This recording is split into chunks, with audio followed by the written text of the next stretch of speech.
In a world filled with sharks, bears, and killer bees, one man is brave enough to stay indoors to bring you the latest in gaming, movie, and pop culture news. That man is Tom Awesome, and this is the Outside is Overrated podcast.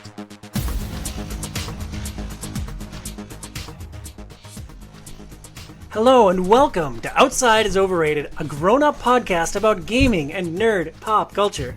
On this show, we discuss video games, books, TV shows, movies, and board games. Thank you so much for joining us today. Well, on this episode, we're not talking about most of those things. Yeah, just one. Okay. I mean, like each episode, we largely... Thank you for messing up my flow one sentence into the show. I'm your host, Tom Sidlachik. I'm the star. Everyone focus on me, and we've got a great show lined up for you. Well, we've got a show lined up for you. Today, we're doing our annual video game movie show. In this episode, we're covering video game movies from 2010 to 2015.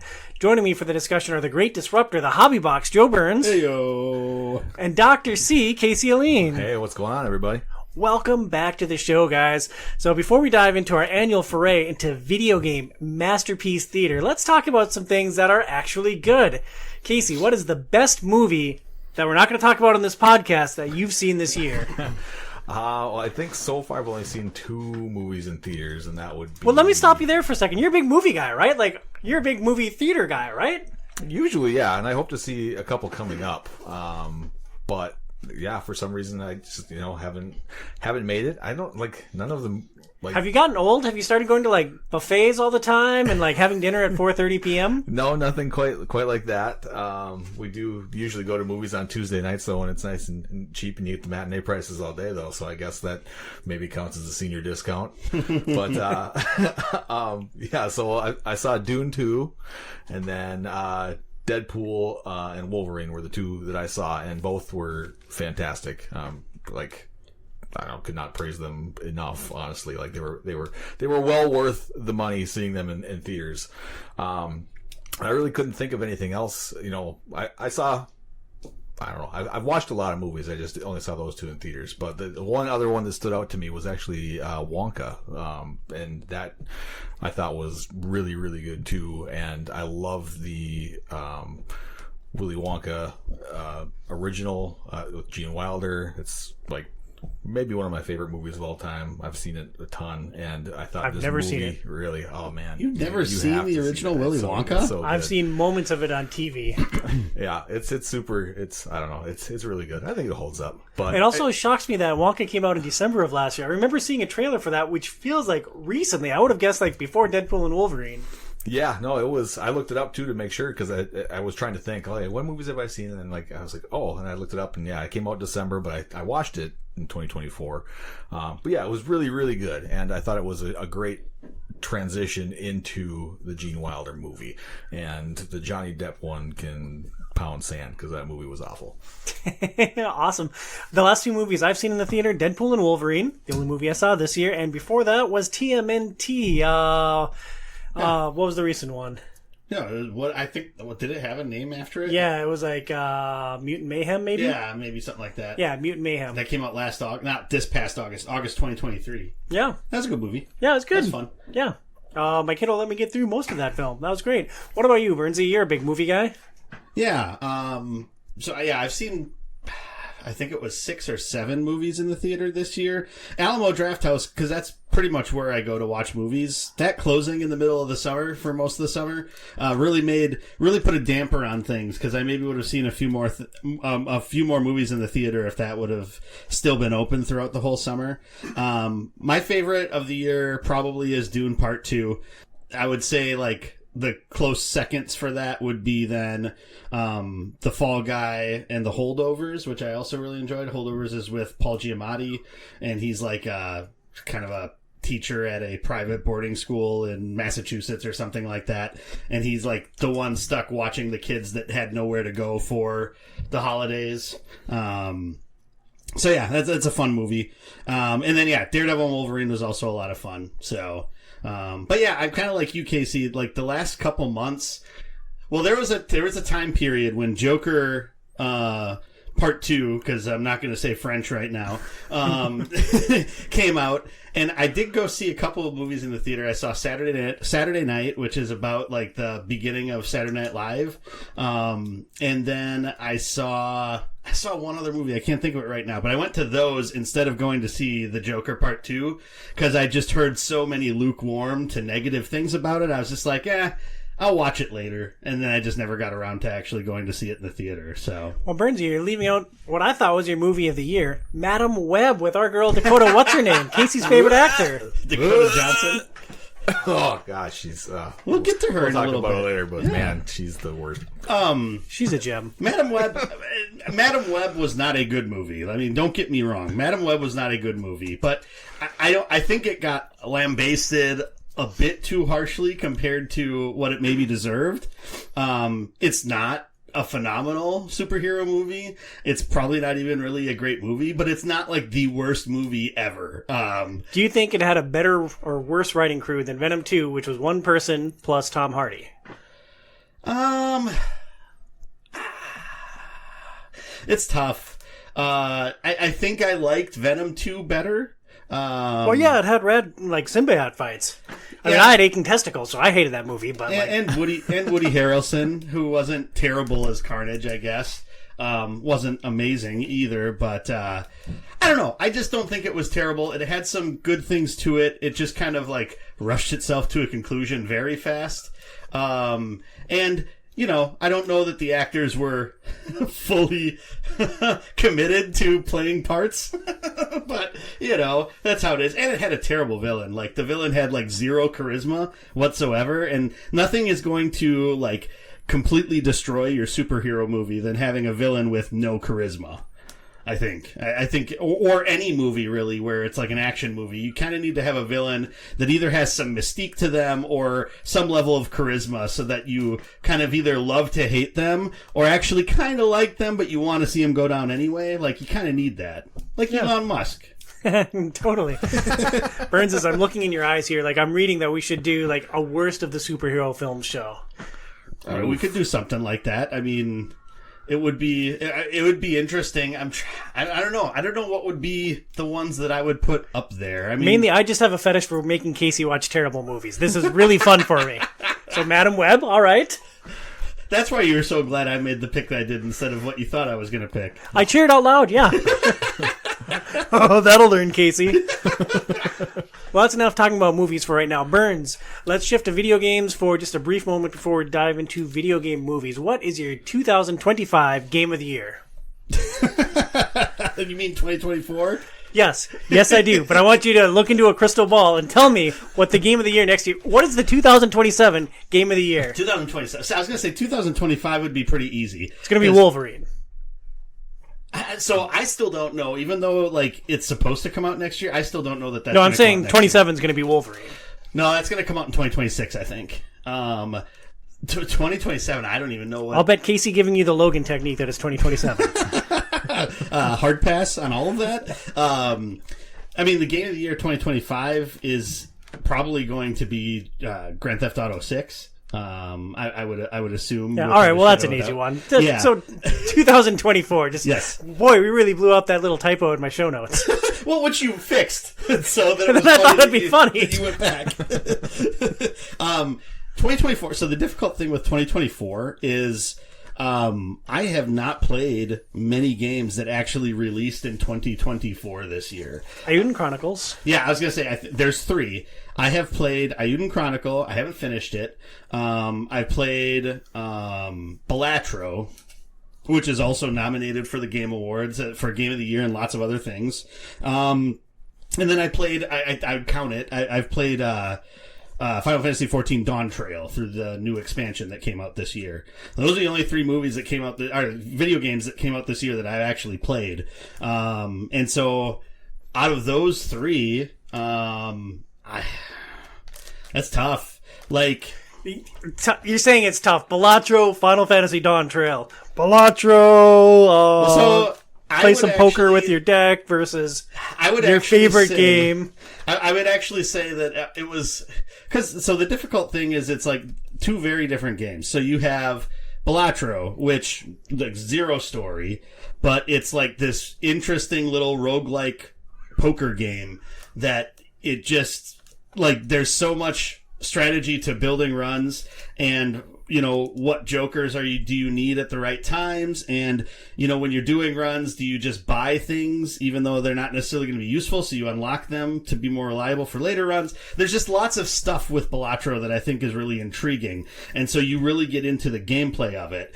And then the other game that is in consideration for me is Ayuden Chronicles, but that has so many Final flaws Fantasy. to it. So the difficult thing with Final Fantasy XIV Dawn Trail, I thoroughly enjoyed it. I think that the difficulty with it is it's starting a new story, and so there is to an extent some level of closure at the end of the story. Like you see through like this portion of the arc, but it's mostly about opening up threads that they're going to be going down with like the next couple of expansions. And in the post-patch content, which the first, a 7.1 patch came out a couple weeks ago. I haven't had a chance to play that yet.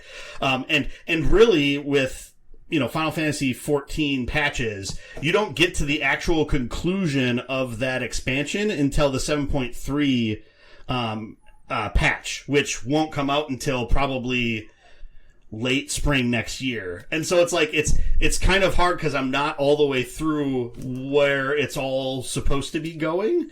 I still really enjoyed it. I still liked it a lot. It's been pretty divisive in the Final Fantasy 14 community, and we might talk about that on Game Club next month a little bit. But so yeah, I would have to say I would give the nudge to Balatro just because of the fact that it came out of nowhere, and who would have ever thought that a poker roguelike game could work, much less be fun and interesting. So, and be considered potentially the best game of the year. Exactly. Casey, you still awake over there? Yep. So we did something interesting with our extra gaming segment each month this year. We went from being a highlight of a Game Pass game every month to a more open game club. We changed the format. We did a more curated list of games. And I know that you played a couple of games that you really enjoyed with our game club segment. So what is the best game that you played in 2024? Star Wars Galaxy of Heroes. He's a freaking beast at that game, man.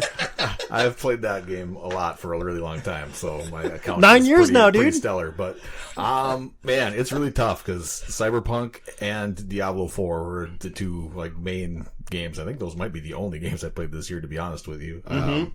Thinking back to our game club discussions, but I really, really, really like my time in both of those for very different reasons. I guess, gun to my head, I would probably have to say Diablo, because it's just moment to moment. Like, there's so much fun. Like, every time I log on to that game, I'm just usually smiling and laughing my way through dungeons and just having a great time every single time I play it. And Cyberpunk, I think, has a better story and just so much more genitals. Yes, genitals. And a little more, I shouldn't say violence, but it's like, because Diablo got a lot of that too, but it's an FPS, so it's like the violence is right there as opposed to, you're mowing a through quarter 700 mile off the enemies. screen looking at the violence below. Yeah. So, I would have to say probably Diablo 4 is the best game that I've played in 2024. Yeah, and congratulations on completing 2 games this year. Hooray! Yeah, like, I've only done like 4, so you know what? You're doing great, dude. Now to beat the expansion. Before we launch into... what's your game of the year? You're not chopped liver. Yeah, it's Lies of P. Really? Yeah, I freaking love Lies of P, Did we man. play that this year? We played it for the very last episode of Game Pass. Yeah. Which was December of last year, and then I continued playing it through my layoff. So I had several months early in this year when I had a lot more free time than usual, and I just played more and more Lies of P. Did they just make an expansion for that, or am I making that up? Not that I'm aware of, Not that but I'm aware of either. I'd be Look super into stoked it. for I it, think yeah. there might be. I think they either are like one's being close to being released, or it's already been released. Like last month, potentially. I saw something. I might be making it up, but look into that. So I'm going to call you on a lie, Tom. I've heard you say 2 other games being your favorite games this year, and one of which you said maybe is your favorite game of the millennium. I know when we talked about Ayuden Chronicle while we were playing through it, you definitely said that this game's great. This game's awesome. I'm having so much fun with it. This is the best thing I've played in a long time. And I know with Diablo 4, you said that it is like the game of the century. So how is it that Lies of P ends up going on top of those 2 phenomenal games in your mind? Yeah, that is a very fair question. Iron Chronicles, like, I was caught up in the moment of that game. Like, that game is super fun. And once I got past, like, the opening area, which I believe I was very critical in our first part of Game Pass with that game, for it being very slow and for everything just taking too long. But as I got deeper and as I got fast travel unlocked, that game really grew on me. And yes, it's a gem, but Diablo 4, is just better than Ayuden Chronicles. And Diablo 4 has a special place for me because I also play it co-op with Phoenix. So, like, that is the game that I play with my wife, and that is her number 1 game. It's my most played game on PlayStation. I think it was the game of the year in 2023? Yeah, it came out last year, right? Mm-hmm. So, I would still die on the hill that it was game of the year last year.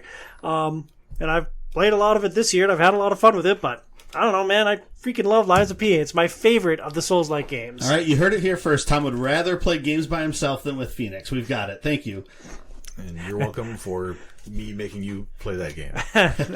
Thank you, Burns, and thank you, Casey. One of those is a real thank you. Even though I hated it.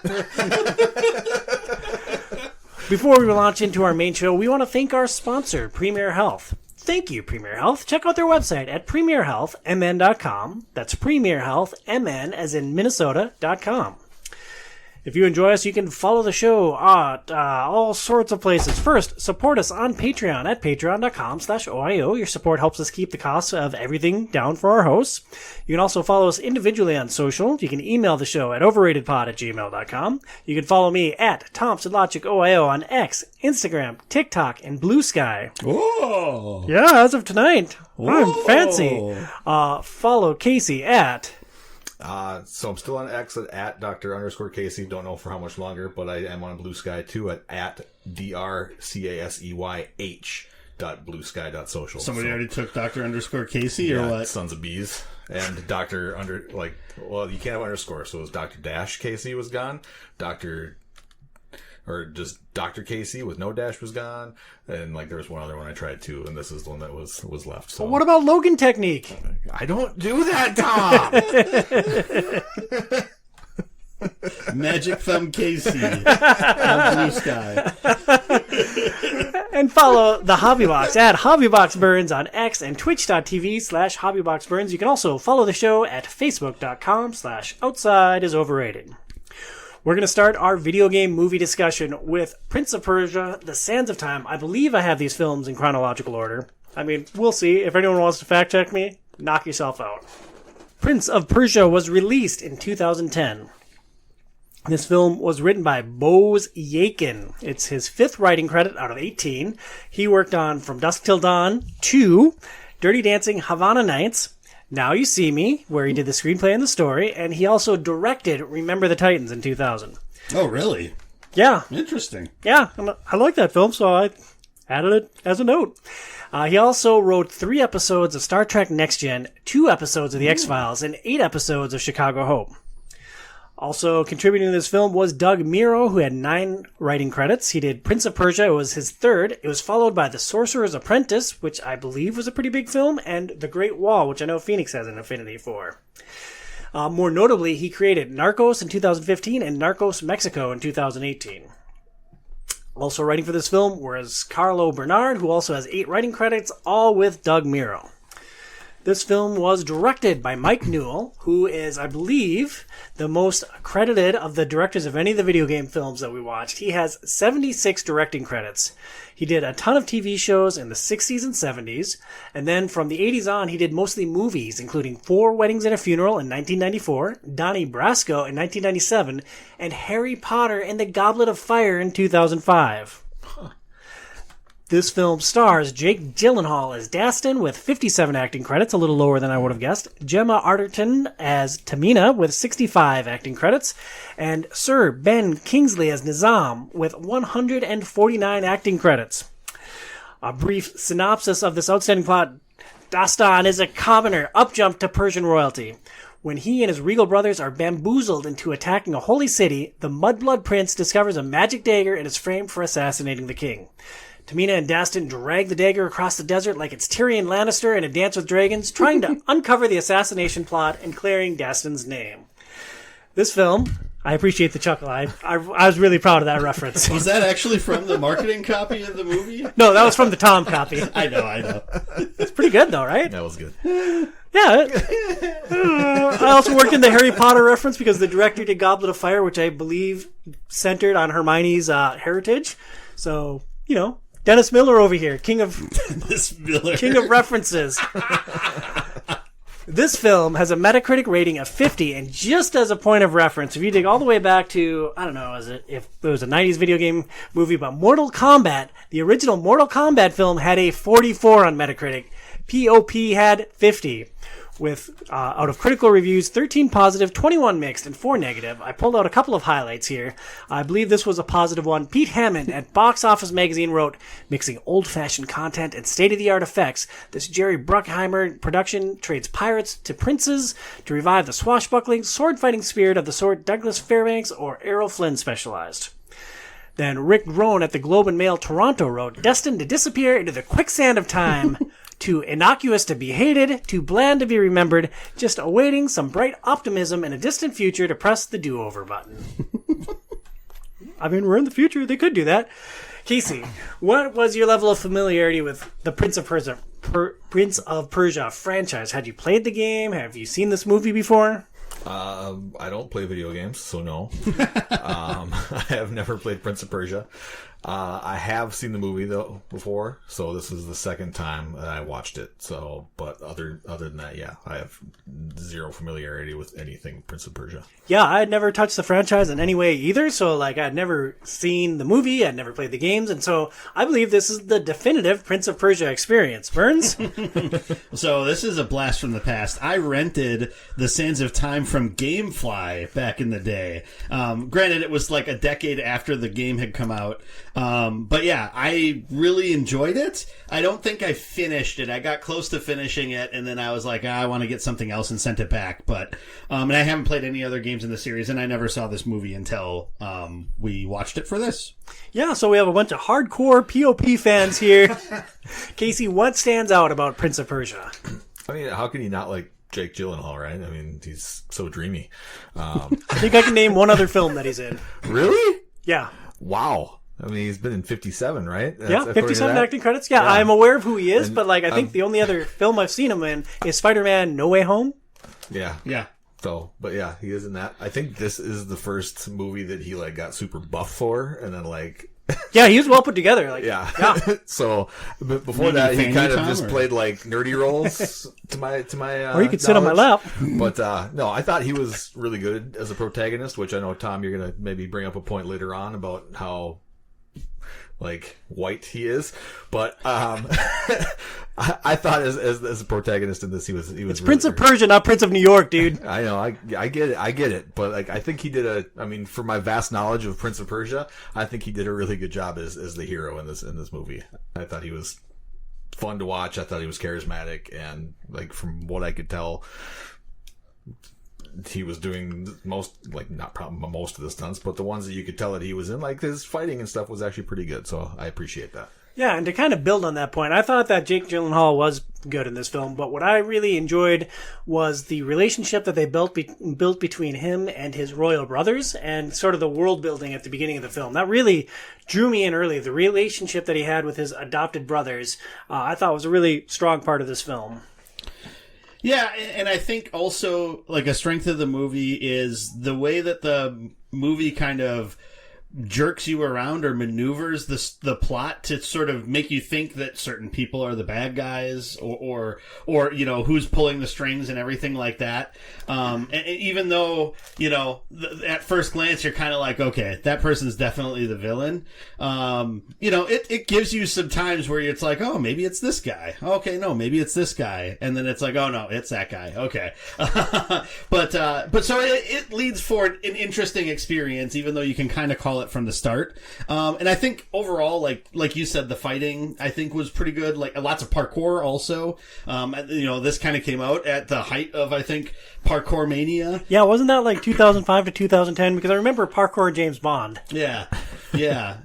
Casino Royale, whenever that came out, was kind of where it first really jumped onto the scene. And then, lots of internet videos with parkour. And then there's the Office episode that they started off with parkour. They're crawling around on stuff. And so, yeah. Casey, I'm going to interrupt Burns here. Casey, have you ever done parkour? No, I have not. Are you sure? I mean, is it something that you tried and you're actually bad at? Other than mimicking what they did in The Office and then like jumping over something and just yelling parkour, like that's my extent of it. I suppose when you clean out your roof planters, that probably takes a little bit of parkour mastery, right? Yeah, that and Immortals Phoenix Riding. Do that on the roof? Do it everywhere, man. I've done it on this table, each of these chairs. And Tom on a hot tin roof. No, but yeah, and I think overall, like the effects for the movie, especially for the time, were really well done. It's not a surprise; it's a Jerry Bruckheimer film. So I mean, he was like the producer for high production value and like good looking movies at that time frame. I was actually kind of surprised that he did something like Prince of Persia or produced something like Prince of Persia when, that was like at the height of Pirates of the Caribbean and everything. So, it was interesting. Yeah. I think that time manipulation is at the core of the Prince of Persia video game series. Mm-hmm. And I think I obviously haven't played those games, so I can't make a direct comparison, but I think they represented that really well in the film. I thought that all the time manipulation stuff was really, really good, including how it tied into the end of the film. So I think it was good. I just, there needed to be more of it. I mean, there's how many times do you want to watch Jake Gyllenhaal die, dude? Well, no, it doesn't even have to be that, but it's just like, I feel like seeing as how that's like the fulcrum of the game, the fact that that's not used in like multiple more like 2 times the amount of action sequences than it's actually used in the movie it's like, and I know that there was kind of a plot device around it where it like was limited, and I think there's some level of that in the video games, but I don't know. It was just, I really wish that there would have been a little bit more of that, even though it's kind of the whole focus of the plot. I think having more of that as part of the action, I think would have made it a more interesting experience and could have enhanced some of those fight scenes a little bit more. Do you think that it was an attempt to do less is more by not overusing that effect, or do you think it was financial constraints? Probably too expensive to do some of that stuff, because it was very CGI reliant, and this is at a time where CGI CGI is still super expensive, but it was at a time where it wasn't as refined and it wasn't as there wasn't as many there weren't as many uses of it at that point, so I think it made it a lot more difficult to have that in there as much as maybe I would have preferred to have had it in there. So I can see that. Do you guys think that there would be anything worse for humanity in general than if, like, I got my hands on the Sands of Time and could, like, just mess with whatever I want and then just roll it back when I'm done? Like, I would live a life with that stuff, man. So, yeah, I mean... So... There's I've been watching some people on YouTube replay the original Life is Strange, and there's a line in that where one of the characters finds out that the main character has the powers to reverse time, and then it's like one of the characters is just sort of like, oh, I'd like do people and then rewind time and have none of the negatives of it. And you're just like, the people like, listening to that like dialogue, they're just like, and that's why that person doesn't have that power. So I think that's why, Tom, you have not found the Sands of Time dagger. You're right, just bad luck. I'm surprised when we're talking about the things that stand out from this film that neither of you brought up. Doc Ock Sparrow, Alfred Molina. No idea who the talking. Oh, that's who that was. Yeah. I knew I recognized him. Yeah, but... Dr. Octopus from the second Tobey Maguire Spider-Man movie, with a very healthy dose of Captain Jack Sparrow. Okay. Okay, now I understand. I didn't have any idea what that reference was in the show notes, and so. But yes, okay, that was Alfred Molina. That makes sense because I recognized him. I didn't look up who it was, which is weird because I looked up who like a lot of other people were like while watching all these movies. I enjoyed his character though, like that group, the sort of, you know, the people that, you know, created this area within the desert and made it sound like it was like this terrible place and it was just a safe haven for all of them to hang out. I thought was pretty cool. And the way that they sort of kept interweaving into the plot and then how important they were to the ending of it, I think was super fun. They were good inclusions to have as sort of side characters. And I agree, and that was part of the world building that I really enjoyed. But then you get the villain reveal, and they start bringing in the assassins, and I'm like, oh man, this is pretty rough. And like, sure, the fighting is fun, but it's like, and then it got to the climax. I'm like, oh, all right, this is awesome again. So that was kind of my journey with the film. For me, where did it struggle? Like from the middle to the end. Yeah. Well, and it's just like the very convenient issue in a movie where it's like someone finally fully believes the main character, and it's like, I'm going to help you. You're dead. Let's have a very nice heart-to-heart moment with the main character. Oh, now you're dead. It's just like everything that Dastin touches turns to poop. Yeah. Well, he touched a cloak that he gave to his father. How'd that turn out, Burns?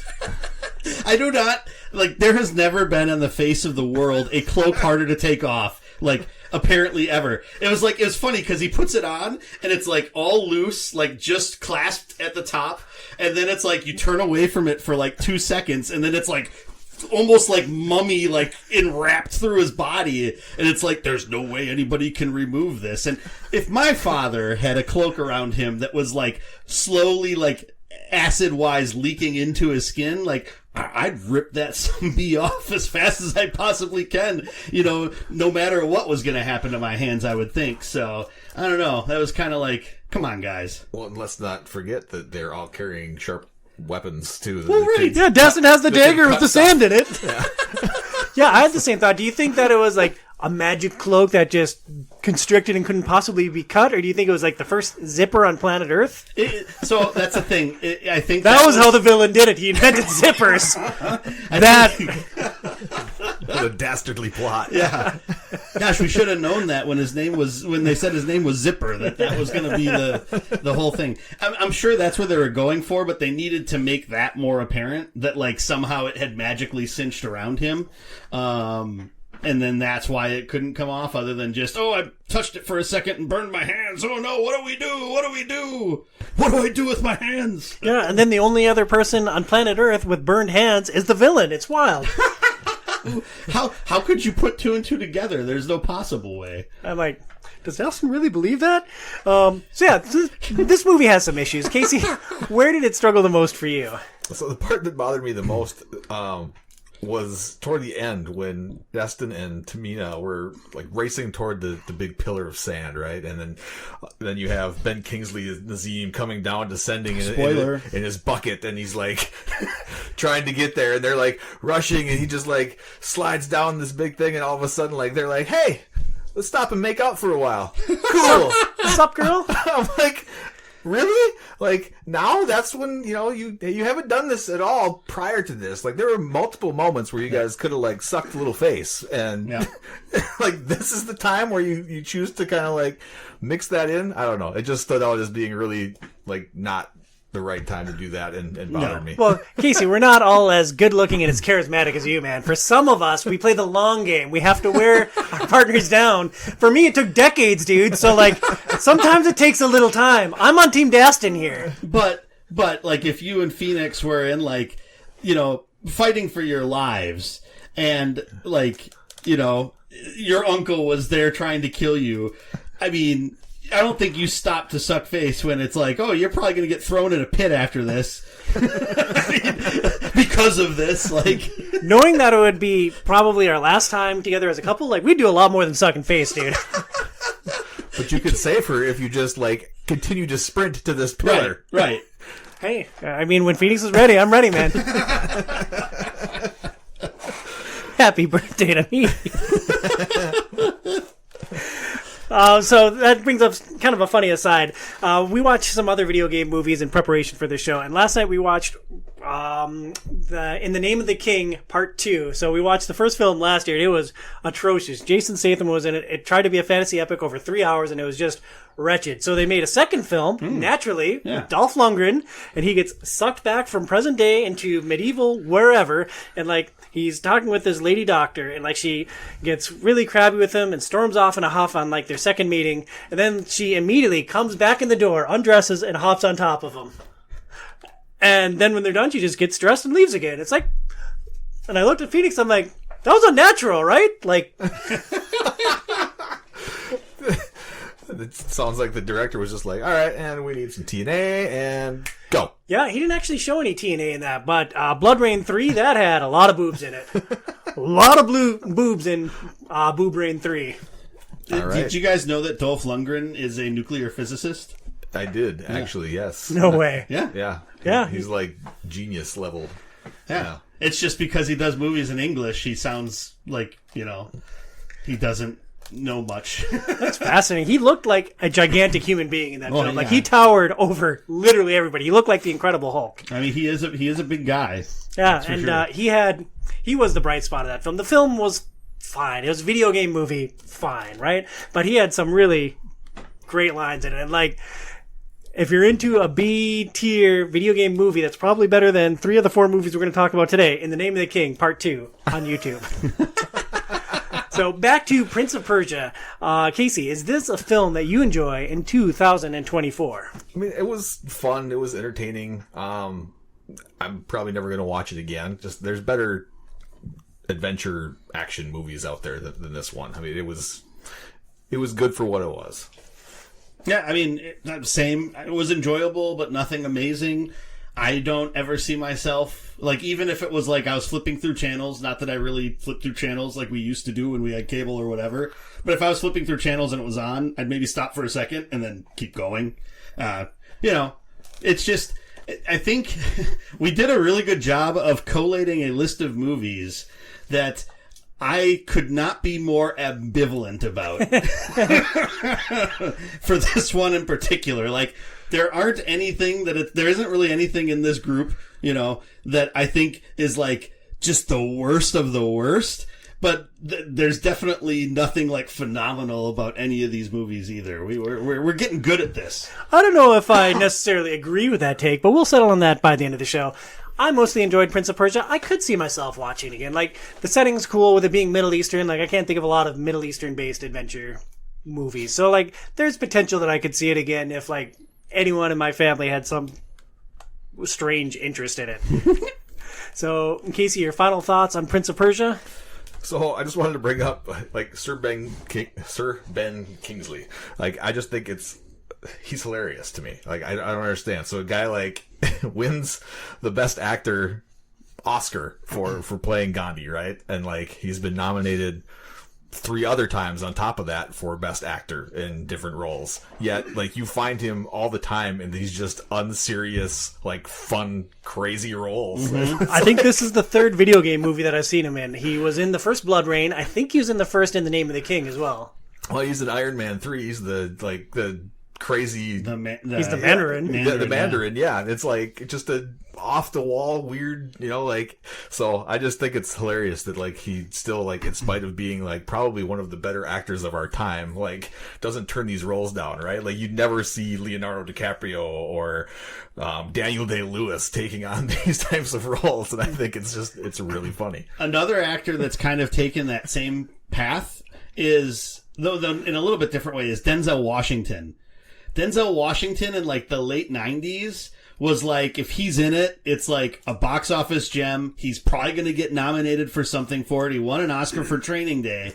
But like ever since then, he just does these low grade, like action schlock movies. And like, I can't think of the last time he's been in like an actual like critically acclaimed movie. Like, he just hasn't really done that, which is just, it's interesting to me. And it's like, maybe he feels like he's accomplished what he wanted to accomplish as like a critically acclaimed actor, and now it's just like, I'm just gonna make money and do fun stuff and that's it. I don't know. Yeah, I don't know. It's probably a lot of work to make like critically acclaimed stuff. Well, I'm sure it is. I mean, there's a lot of you that you have to put into that. Yeah, Denzel, you be you, my man. He listens to the show. He writes in every day. I just don't read his stuff on the air.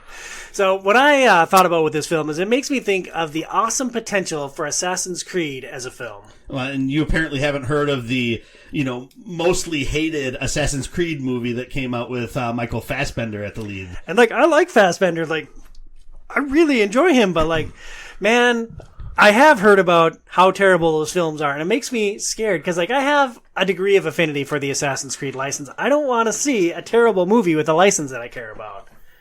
Yeah, well, if they actually stuck to the source material and didn't, the Assassin's Creed movies are really, really, really bad. It's not even close to what any of the video games are like. So have you played any of the video games? Haven't played them. I've watched people play them. Have you watched your children play the Assassin's Creed games? So, but anyways, yeah. And Gavin played the Assassin's Creed Valhalla? No, Origins? the one that's in the headset. Oh, how'd you watch him play that? Well, Did you stick your head in there with them? No, Two heads, one shot. Watch him play, but he tells me about it and stuff. But I know the gist of it. I know all the different things, and they just. When did that movie come out? Is that something we can do next year?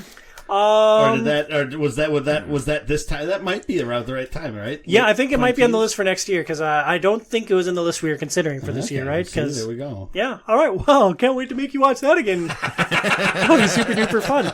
And one other thing I wanted to bring up: this film is set in the Middle East with Middle Eastern characters. Stuff's falling off my desk. It's fine. House is haunted. It's cool. And so it's this Middle Eastern setting, and the two primary characters are both white. Jake Gyllenhaal and what's her name? Princess Katarina. Gemma, yeah. Everton. And it's just a bummer to see the whitewashing of characters. And so Dastin, maybe you could see because he was just a street rat. Maybe an American ends up on the street there. And it was something I noted and I was disappointed about with the film. I think that one of the big disappointments I had with it was also that, there's a very, from a very overall, 10,000 foot level, it matches the Sands of Time video game. There's a king and a prince and a dagger sand with sand, and you can rewind time, and that's about it.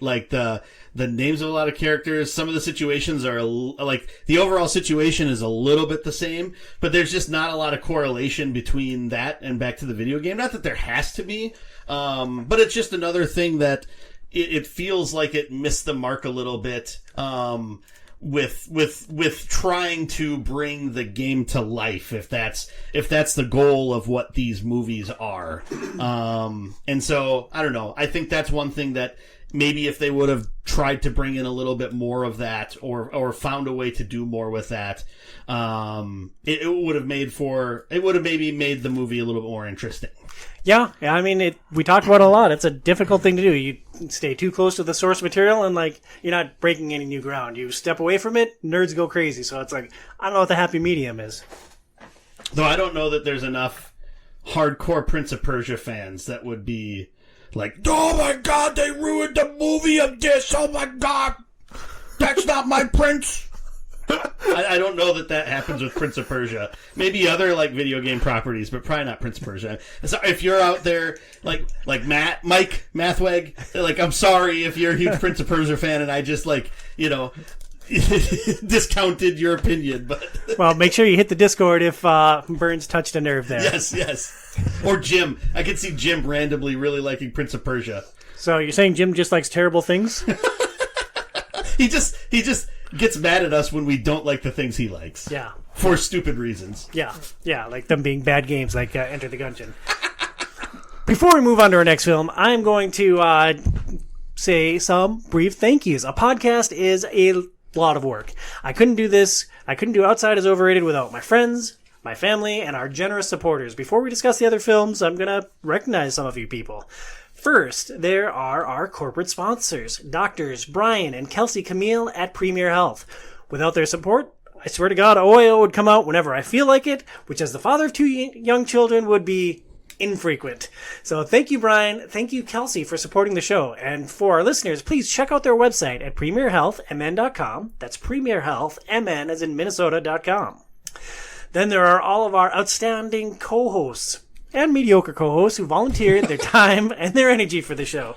Not only do Joey and Casey both do this main show, but they also break down video games with me every month. Or some of the months. Yeah. It's definitely not a holdover from last year. I worked really hard to develop this all from the ground up. But I appreciate the dig at Casey. I'll give you $1 if you smell his thumb.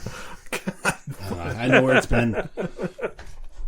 In addition, I'd also like to thank, in all seriousness, Adam Wilson, John Bunch, Brian Camille, Patrick DeGeest, Billy Parrott, Mike Mathwig, and Scott Bullard for all of their efforts breaking down board games, video games, books, and movies this year. I'd also like to thank our 25 patrons for supporting the show. Whether you're contributing $2 or $50 a month, your support keeps the host from having to buy all of the media that we talk about. Thank you for your generous support. I'd like to thank my amazing wife, Phoenix. Also, during the middle of that, Casey was sticking his brown knuckle thumb into my whiskey, and I just played through. I am a hell of a podcast host over here. Well, the alcohol kills the germs, so you're okay. Yeah. Now will you smell it?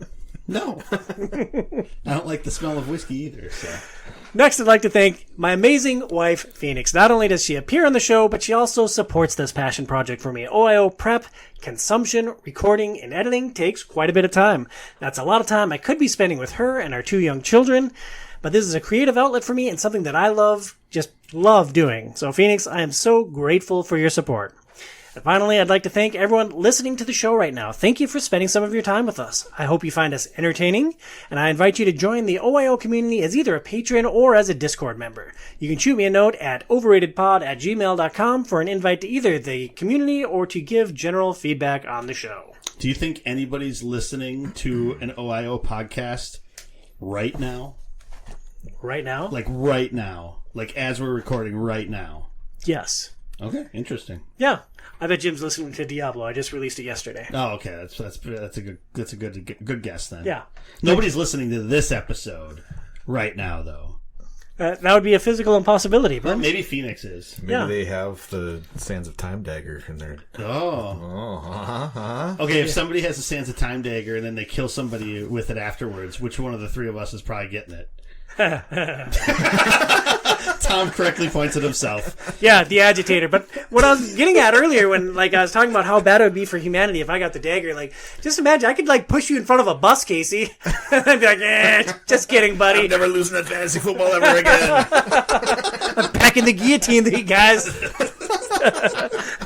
I'm a legacy team now. That could be that actually could be the plot of a probably pretty bad movie, but somebody killing people out from their fantasy football league so that they can win. But then what's the point of the dagger? It's you won. You have everything that you could ever want in life. Well, the point of the dagger is that you choose when to turn back time. So you could find the exact right way to off someone and make it not look like it was you. Yeah, no, I would want to explore things like what happens if I steal a semi and crash it into a house and be like, oh, well, that's interesting. It's just diabolical. Yeah. I'd say more anarchistic, but, tomato, tomato.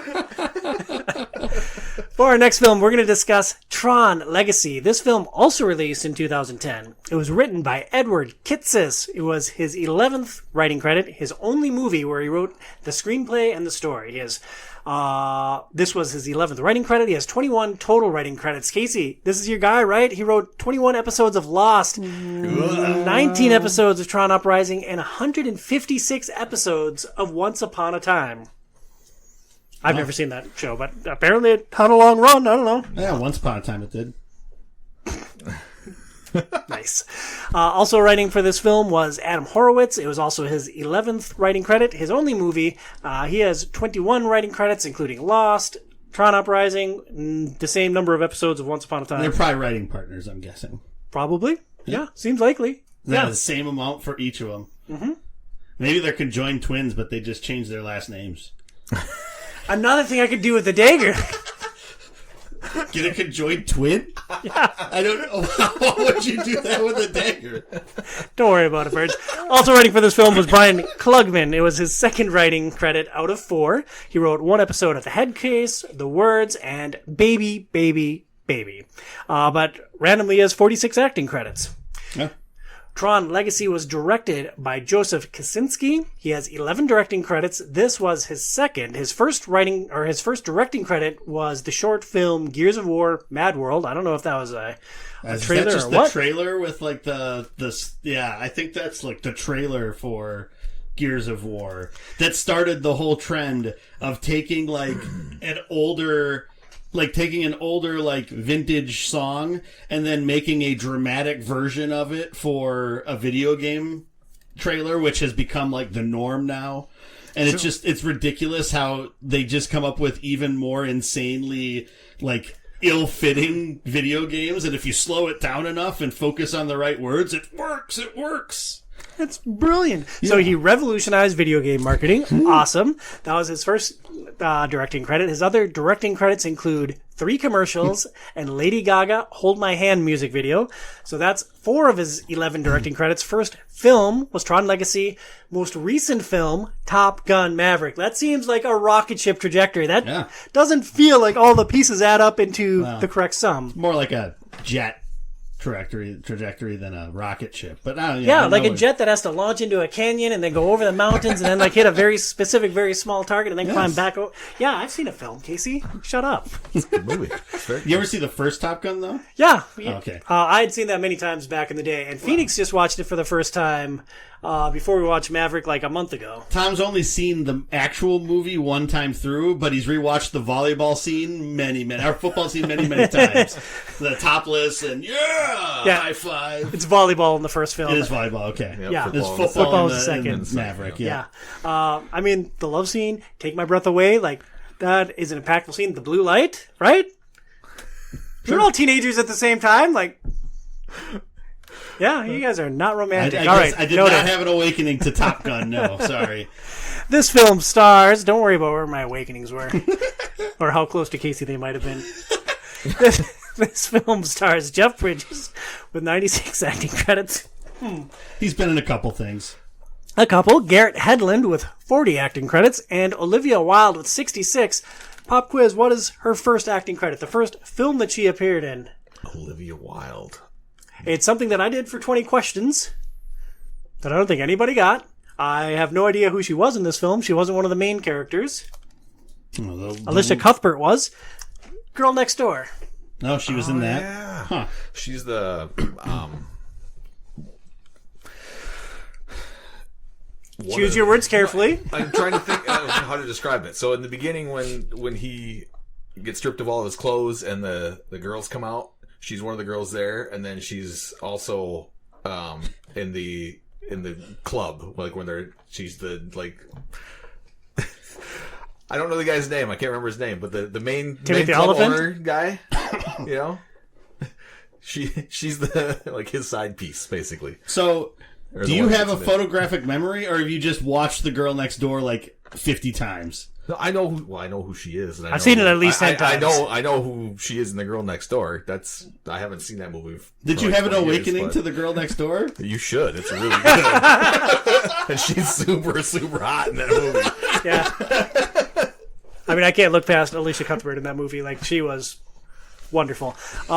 Hey, let's just completely change the tenor of the show. Let's go pop in The Girl Next Door and basketball and Top Gun. Yeah, and, road trip. Yeah, it'll be great. Austin, Massachusetts. In Tron Legacy, Sam Flynn, the tech-savvy son of Kevin Flynn, is pulled into a digital world where he discovers his father has been trapped for decades.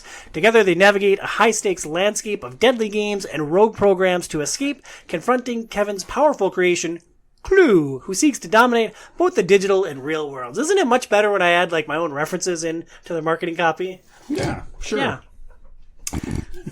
I should have a better job. This film... You love your job. I do love my job. See, there you go.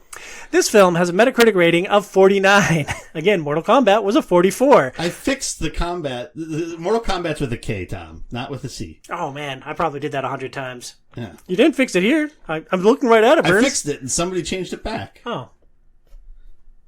Well, anyways. Autocorrect. Dang you, Google. Tron Legacy had 13 positive critical reviews, 22 mixed, and 5 negatives. Roger Moore of the Orlando Sentinel wrote, like Avatar, Legacy is a film too in love with its own good looks.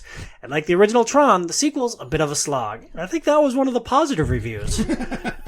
Todd McCarthy of The Hollywood Reporter, it all ends up being a half hour too much of just an okay thing. And Joe Morgenstern of The Wall Street Journal, it's dispiriting to see how little attention the filmmakers have paid to the dramatic, read human, possibilities of the original, or how much they've been overwhelmed by technology's demands. It's as though rogue programs took over the production. I don't really have a comment on any of those critical feedbacks. I thought this was a pretty good film, and I think it's on a different plane from the other films that we're going to talk about. So, Casey, you've watched this movie 17 times?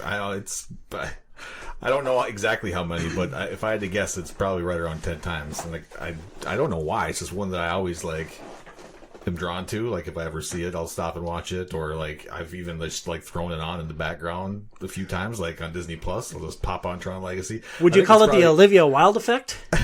Might be. It might be the Daft Punk effect more than anything. Did you have an awakening to Daft Punk? No, I've always been a fan of Daft Punk, but. Yeah, I mean, we'll talk about them here in a minute, but it's their music is really, really. Yeah, I like them in general, but the soundtrack for this movie is insane. Yeah, it's so it was fine. Bernsey, your history with Tron Legacy? I mean, I've seen the original Tron a few times. We talked about it on this podcast once. Pretty sure I played the Atari game based on the original movie back in the day. Never seen this until I watched it for this, so. Yeah, I had never seen this film. I was holding off on watching it just to spite Casey. You once did a top 5 of the movies that I should watch, and Tron Legacy was on it. And I really enjoyed 3 of those first 4 films, and this one also pretty good. So I gotta say, you nailed Tom's style in films pretty well. Just Mad Max was the outlier. Which is crazy, because Mad Max is really good. But it doesn't make any sense. They drive this way, and they're like, oh, shoot, I gotta go drive that way. And then they drive that way, and a bunch of, people ride cars. Well, I will admit, part of the, one of the major reasons why I love that movie is I saw it in theaters, and that experience to me was so different. Seeing it on a big screen with sound and everything, and it was mind blowing. So I could see if you had it on down here and you were able to kind of immerse yourself that way, then you would find some enjoyment out of it. But the smaller screen, listening to a normal volume, I could see where it's not going to be as gripping. Yeah, I'd rather watch Prince of Persia, frankly. All right, teach their own. Yeah, so, Bernsey, what stands out to you about Tron Legacy? I mean, Casey already touched on it, but the soundtrack from Daft Punk is amazing. For years I've actually heard bits and pieces of it, on playlists that I have, or on YouTube suggested because of the other things I listen to. And yeah, the soundtrack is just amazing for this. And, it permeates this film. It is a reason to watch the film, hands down, I think. Yeah, I don't know why I'm in the minority in this, but soundtracks have just never done much for me. I feel the music in the moment, but nothing ever sticks with me as something that I should listen to independent of a film or game for that matter. Well, I guess it's not like I will maybe seek it out. It's not unlike I'm not sitting there somewhere at some time. It's I really should throw on Sam's theme from Tron Legacy, but it's it'll be on a playlist that'll pop up, and I was like, yeah, I like that. Boom, boom, boom, ba-doom, boom, boom. Yeah, Yeah. Doesn't grab me. Casey? No, I love music in movies, period. I think that's one of the most essential pieces to a good movie, Pulp Fiction, and it was talking about Quentin Tarantino, and I thought the profanity was the key to that film. Sure. But just how he, in general, uses music in all of his movies to, bridge scenes and do all this amazing stuff. Yeah. And I just think this movie too, they did such a good job of just all the different themes and everything, and it's I just think they did an amazing job. And I listened to the soundtrack, and I've created different playlists with other similar songs that I love. And the only problem with it is when I'm listening to my car, I look down and I'm all of a sudden going 90 miles an hour because you just get amped from listening to it. So I'm like, well, I gotta slow down a little bit. But yeah, and I just I love that, and I just think other things let me stop you right there after the soundtrack for one thing. Sure. The soundtrack didn't grab me as much, but I think the visual style of this film is just incredibly striking, and that was my favorite element. Like the visuals is what hooked me, and like I know that the soundtrack and the audio plays into that and makes a complete like immersive package, but I just loved the visual style of this film. I thought it was what set this film apart from everything else that we've talked about. Yeah, I mean, the graphics, the CGI and stuff, like them racing on the bikes, like looks super cool in this. Granted, that was one of the cooler things of the first movie. And then I don't remember what it's called, but like basically the Pong game where they're hitting the stuff and like the pieces fall off of the environment. And, I think that scene's really cool also. And yeah, everything like the world just looks really neat. And it's kind of funny seeing like these things that were basically just Atari graphics in like more fully rendered 3D nature. I think is neat. So it was fun to see how they used modernized graphics to recreate these very like archaic looking things to make them look interesting, intimidating, and cool. Yeah, and for the most part, like, the good guys have the white lights, the bad guys have the orange lights, but there's an interesting juxtaposition because Olivia Wilde is all in black, and she's, like, the protagonist female, and then there's an antagonist female who's all in white, and I thought that was just interesting how they kind of flipped the script with them visually. Mm-hmm. Yeah, how cool in the club scene was it? Like, the whole club scene is amazing, too, but when... I could watch that again and again and again. Like, he comes out and, like, touches that ground, everything was black, and he's wearing that black robe when it's just lit up on the inside. Like, just visually awesome. Like, yeah. You're like, oh, God is here. Wow. Like, yeah, so I love that scene. That's my favorite scene in the whole movie.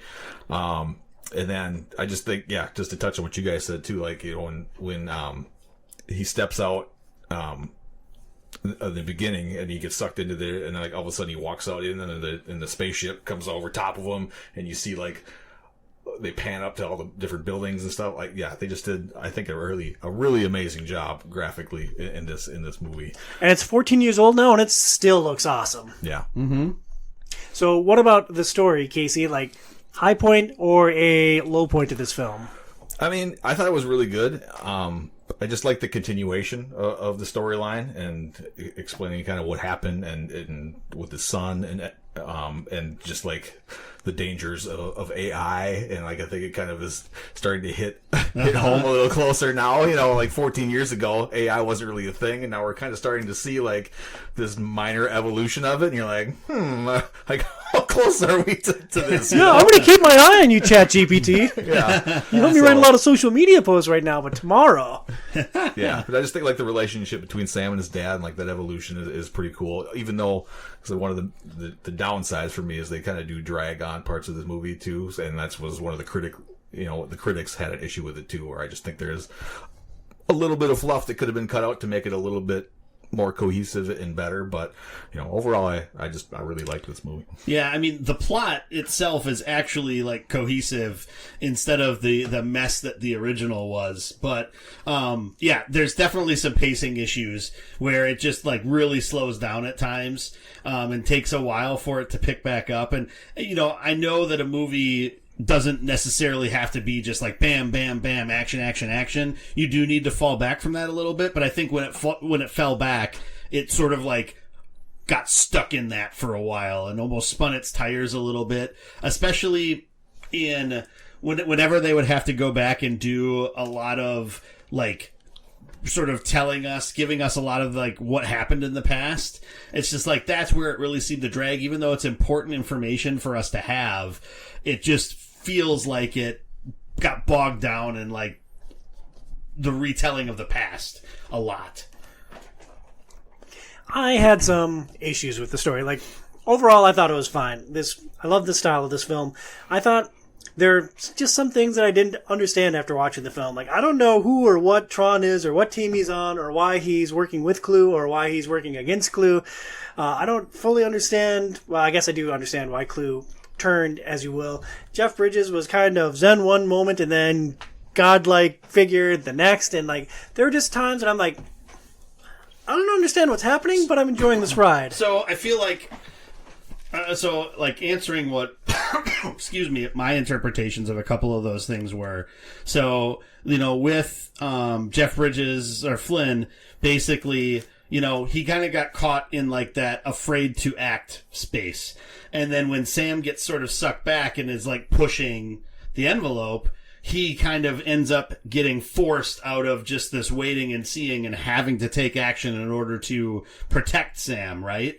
And so I think that ended up being the driving factor he needed to not just wait and bide his time for the moment that would never come if it wasn't instigated. So Sam was a catalyst. All right, I'm with you. Yep. And then I think with Tron, I think even though Tron was, I guess, poisoned or brainwashed by Clue against Flynn, ultimately, I think when it came down to it and he would have to harm Flynn or Sam in that instance, he was going to turn against basically who had taken him and brainwashed him. And so that's why at the end, you know, he does what he does to try to protect them or give them the time they need to succeed in what they're doing. So I can see why that would have happened with Tron also. All right, well, let's take a dark turn here. Now, Burns, you're an evil overlord. You're trying to take over the world or the virtual world or your apartment building, whatever. You're evil and you're taking things over. And so, like, you have the choice to try to assimilate your fallen foes into your army and, like, brainwash them with some degree of certainty that it's going to work. Do you do that or you just, like, kill everybody?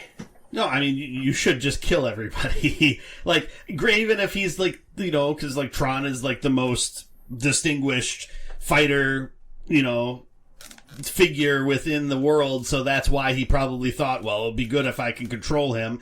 And a lot of times when these megalomaniacal beings, you know, they think that they're above it all, so that, well, whatever I do is going to work, and now I've got the, you know, strongest gladiator on my side, so how could I go wrong? And there's nothing that could go wrong with how I corrupted him. So you're saying this is basically just like an Emperor Darth Vader situation? Yes. Yeah. Yes.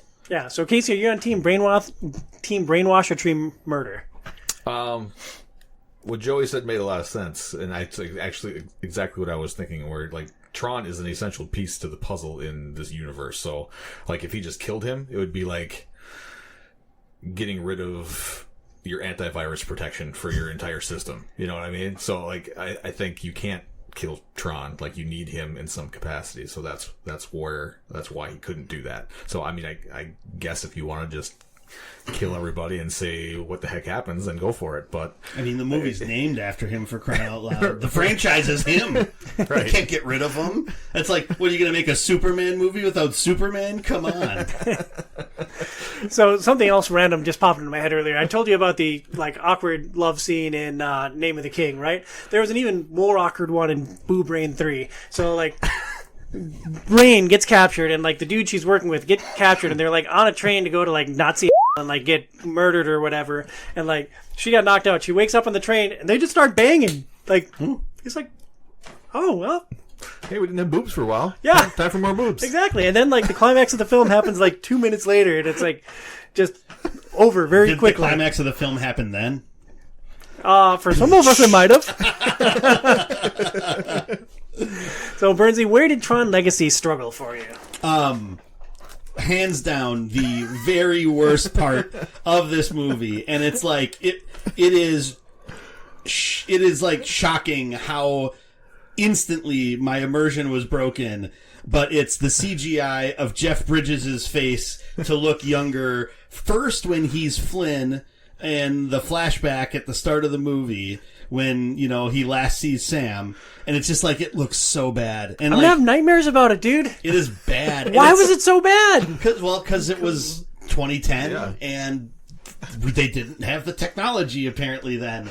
I mean, look at how many years later in Rogue One with, like, Princess Leia's face, that kind of became a thing, you know? But that looked infinitely times better than this did. It was so bad. It was immersion breakingly bad. So it's like every time I saw Clue, it's just like, oh my God, that looks terrible. And so it's just like every time I saw it, I couldn't not look past how just bad that looked.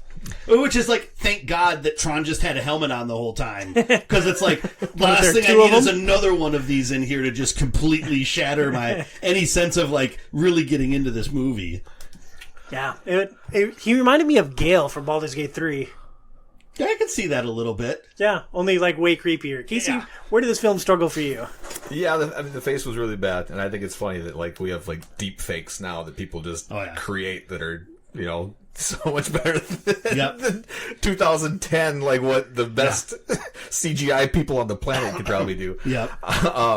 But the other thing that was just the few times during the story where it slowed down, and just it seemed to drag on more than it should. But other than that, I mean, like I said, I really like this movie. Well, you've seen it like 17 times now. Like, are you good on Tron Legacy or what? Nah, I'll watch it some more and listen to the soundtrack some more. It's just one of those types of movies that for some reason I just keep coming back to.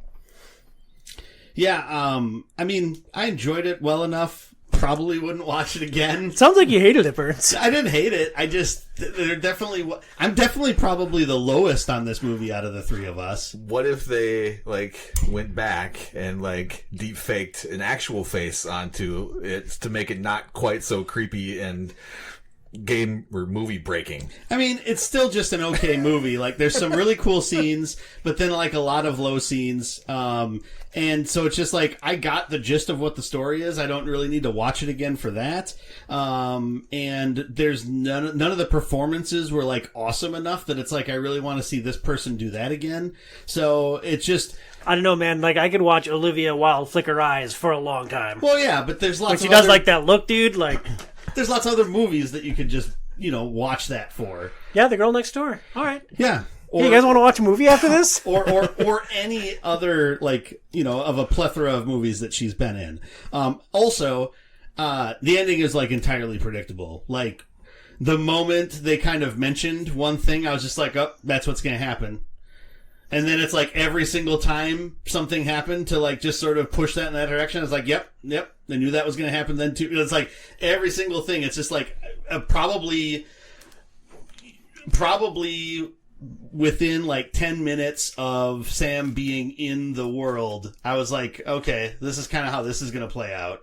And then as soon as Flynn mentions the one thing, I was just oh, that's exactly how this is going to happen. And it's nothing ever tried to sway me in a different direction. It was just this is the way it's going to go. So I don't understand why he can do, say, force lasso, but he can't force jump.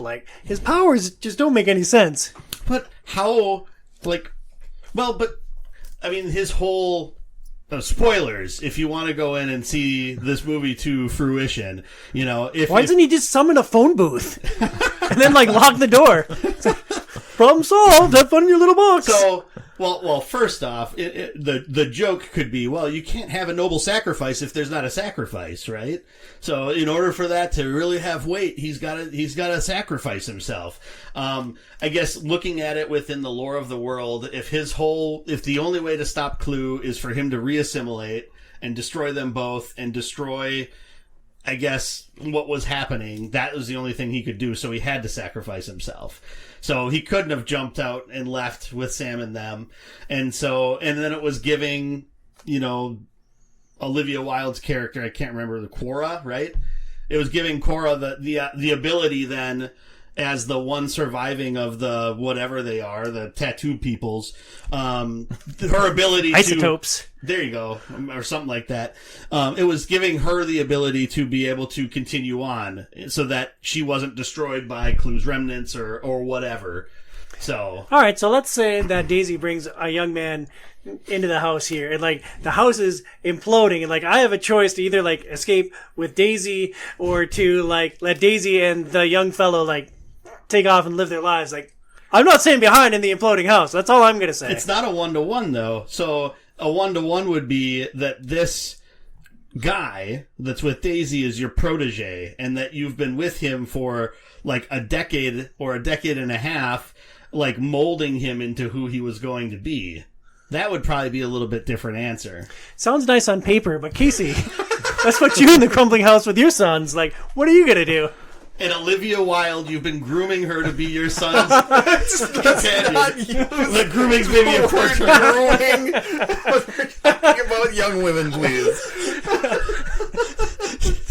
Sorry, that was a poor choice of words. Molding her. Is that a little bit better? Slightly, I guess. I don't know. Oh, man. No. And I was smart enough to not say anything. Oh, I don't know. In this hypothetical, I don't know. I'm taking my sons 1,000% of the time. Well, right, but are you leaving with your son, or are you going to let Olivia Wilde leave with your son? Well, who would your son rather leave with? Me. Olivia Wilde. Yeah. See, so come on, Casey. Noble sacrifice. What would your alter ego be named? If Flynn's is Clue, what would yours be? Thumb? Knuckle. Yeah. First knuckle. He ruled With an iron thumb.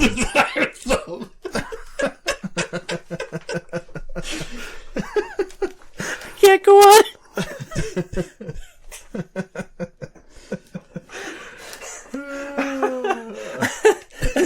So, final thoughts on this movie. I mean, I was going to say we'd be due for another Tron movie in 2038, but apparently Tron Ares is due to be released next year. So we have a shockingly small amount of time to wait for our next fill of this fantastic franchise. That was not sarcastic at all. No, I'm looking forward to it, and I really want to see where the story goes, and I hope Daft Punk does the soundtrack, even though I'm pretty sure they retired, so hopefully they somehow pull them out of retirement to make the soundtrack for this, because the first one is really good and an integral part of this movie. On this franchise, I'm divided. First film was garbage that I hope I never have to watch again. This film I really enjoyed, and I think it's on a different plane from all the other video game movies. Third film, I guess we'll talk about it on a podcast in about 5 years, so I'll let you know then. Good stuff. Tron Legacy. Next up, we are going to talk about the critical darling Need for Speed. Released in 2014, the Need for Speed film was written by George Gattens. It is his only writing credit, which, if you're hearing alarm bells ringing, like, buckle up. This is going to be a wild ride. Also written by John Gattens. It's his 7th writing credit out of 10. He's done all films. He's written some rather notable things. Summer Catch, Hardball, Coach Carter, Real Steel, Flight, and Kong, Skull Island, and Power Rangers. I've seen Summer Catch. I think it's a pretty good baseball movie. It's a little cheesy, but I enjoyed it. One of my favorite lines Let's be together. from film, though, came from Summer Catch, though. It's, because the whole setup is that they're in the Cape Cod League, which is probably another reason why you enjoy it, because I have an affinity for it. Yeah. But then, it's like, oh yeah, the town just gets filled with summer people, some are not. And it's such a bad line, but it's so great. There are some remarkably bad lines in the film, but from what I recall, it's been a few years since I've watched it, and it's hard to find now, but I thought it was a pretty good baseball movie. I thought Real Steel was a pretty well-acclaimed film. I've never seen it, of course. And Power Rangers was not a bad film. I enjoyed Power Rangers. Have you seen Kong Skull Island? I hated it with the burning fiery passion. Okay, so you're a little all over the place on John Gattens. Mostly high, but I was going to try to avoid that one. So my brain canon of this is that George Gattens is John Gattens' dad, who really likes cars, and so he just helped him write some of the car scenes. Like, it'd be cool if a car did this. Yeah. And that's like what it is. So it's like just some 70-year-old guy that's just like, I'd like to see a Mustang jump over overpass and then a helicopter comes and yeah. I think you nailed it, Burns. So I don't know why he's Sling Blade in my mind, but French fried potatoes. So how are you going to headcanon us out of director Scott Waugh, who has 6 directing credits? This was his second. His most notable was The Expendables 4. Huh? Expendables 4. 1 was good. Yeah, I saw the first one. Yeah. 2, I haven't seen any of the others. 3, never seen it. 4, definitely never seen it, because 3 was garbage, and why would I want to waste my time? Well, maybe 4 was the redemption. Could be. Maybe. My man Dolph Lundgren's in at least one of those films. There you go. Connections all over the place. What's remarkable about this film is its cast. It stars Aaron Paul with 96 acting credits, probably best known from Breaking Bad, right? Yeah. And this was like his first big movie after Breaking Bad, if I remember correctly. So that was kind of like because he was like the it guy at that moment. And then this movie came along and just crashed his entire career. Oh, I see what you did there. Dominic Cooper with 40 acting credits, and my girl Imogen Poots with 66 acting credits. I've never seen her in anything else before. She just got 66 acting credits, dude. And her last name is Poots. Yeah. I looked up her IMDb and was like, I don't know any of these movies. Well, they're probably like British, mostly. Sure. Yeah. Yeah. Yeah, get some culture, dude. That's what Burns is saying. He's just too nice. You're not part of the Poots fan club? No, not in with Poots. Poots for life. Poots forever. In Need for Speed Street Racer. Don't make me laugh. I just saw something that I definitely can't say on... In Need for Speed Street Racer, Toby Marshall is framed for a crime he didn't commit, and he embarks on a cross-country journey that's not ridiculous at all to participate in a high-stakes race to clear his name. Along the way, he faces relentless police pursuit and rival racers seeking both justice and revenge against the former friend who betrayed him. This film has a Metacritic rating of 39, and again, as reference, Mortal Kombat, that's why I didn't get corrected everywhere. I wrote it 800 times. Mortal Kombat was a 44. This film actually had 5 positive critical reviews, 19 mixed, and 14 negative. Michael Phillips with Chicago Tribute writes, when the actors are in the cars, the movie's fun. When they get out to argue or seethe, it's uh-oh time. Seethe. Happily, director Scott Waugh comes out of the stunt world himself, and there's a refreshing emphasis on actual, theoretically dangerous stunt driving over digital absurdities. Betsy Sharkey with the Los Angeles Times wrote, Waugh has a good feel for the cars and their action extremes, while director of photography Shane Hurlbutt, I swear to God that's how it's spelled, Hurlbutt. He's a fan of those turn-based strategies. And a big fan of Imogen Poots, too. He acquits himself nicely, they say. But the screenplay, written by George Gattens, is full of potholes. Great pun, Betsy. Jen Shaney at Washington Post writes, Need for Speed is a piece of auto-collision pornography that weighs down its car flip and massive fireball money shots with preposterous plot involving vehicular manslaughter vengeance. Fireball money shots. Yeah. Fireball yourself. Fireball yourself. Fireball yourself. So my history with Need for Speed, like I had played some degree of these games. I know I played one on 360 and I know I played one on PlayStation. So I had a little bit of, like, it's just driving cars and racing. And I'm not a car guy. I'm not a big racing guy. So the franchise has never done much for me. I had never seen the film because I don't see movies. I was going to say, I don't even know if the franchise has been, like, popular for quite some time. Like, I feel like even when the movie came out, it was like probably 5 years after like the apex of when like Need for Speed was great. Like Need for Speed really hit like its stride in the late 90s, early 2000s with like Need for Speed Hot Pursuit. Cause that was like one of those first like racing car games where you also had cops and then you could play multiplayer and some people would be the cops and some people would be like the racers. And so I don't know. And I feel like, especially the last decade, like it's been a non-existent franchise. Like they've tried rebooting it in different ways a couple of times, and it just, I don't think it's really sold well or gotten a whole lot of critical acclaim. I played some of the older games. Racing games are hard to crack. Yeah. I've never played video games. Is there an element in these video games, the Need for Speed specifically, where you have like some dude like providing air support?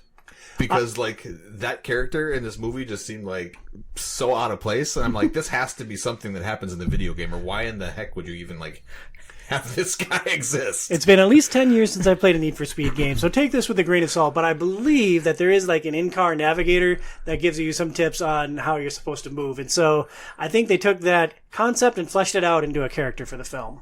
All right. Which was just as ridiculous as most of the film, but yes, plausible enough, right? Well, because like there isn't really, I don't think there's an aspect. Maybe there is an aspect of these games. If anybody's played some of them with this, let me know. But I don't think there's like the mechanics that are driving alongside your car and refueling you as you're driving either. I think it was just all, it's like, hey, we've got like these like recognizable faces that can be in this movie. So, you know, we need to have ways that they can continue to interact with Jesse Pinkman. So yeah, ironically enough, every single game in the franchise though does have a scene where your friend strips as he walks out of an office building.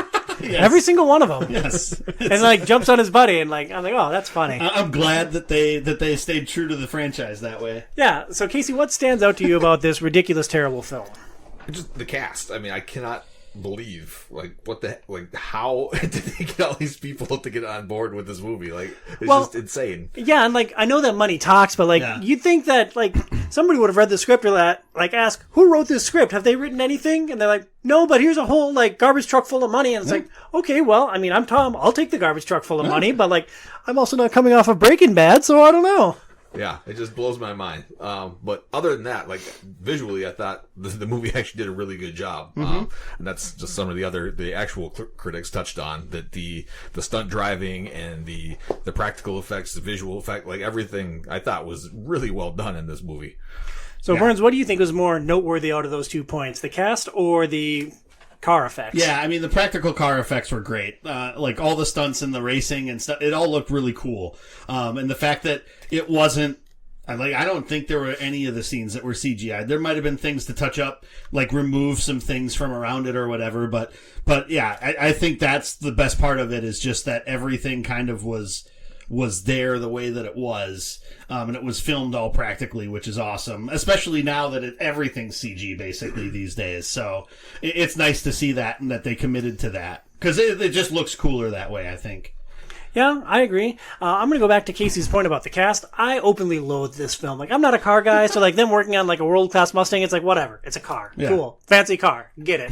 But then my girl, Imogen Poots, steps into the screen, and like they're at this showcase for this ridiculous Mustang, and like she's playing up being like a girly girl, and like they all take her for granted and think that she's an insignificant person or just like eye candy, and then she winds up being a real character of substance. And I really like how they subverted our expectations with I forget her character's name, Julie maybe.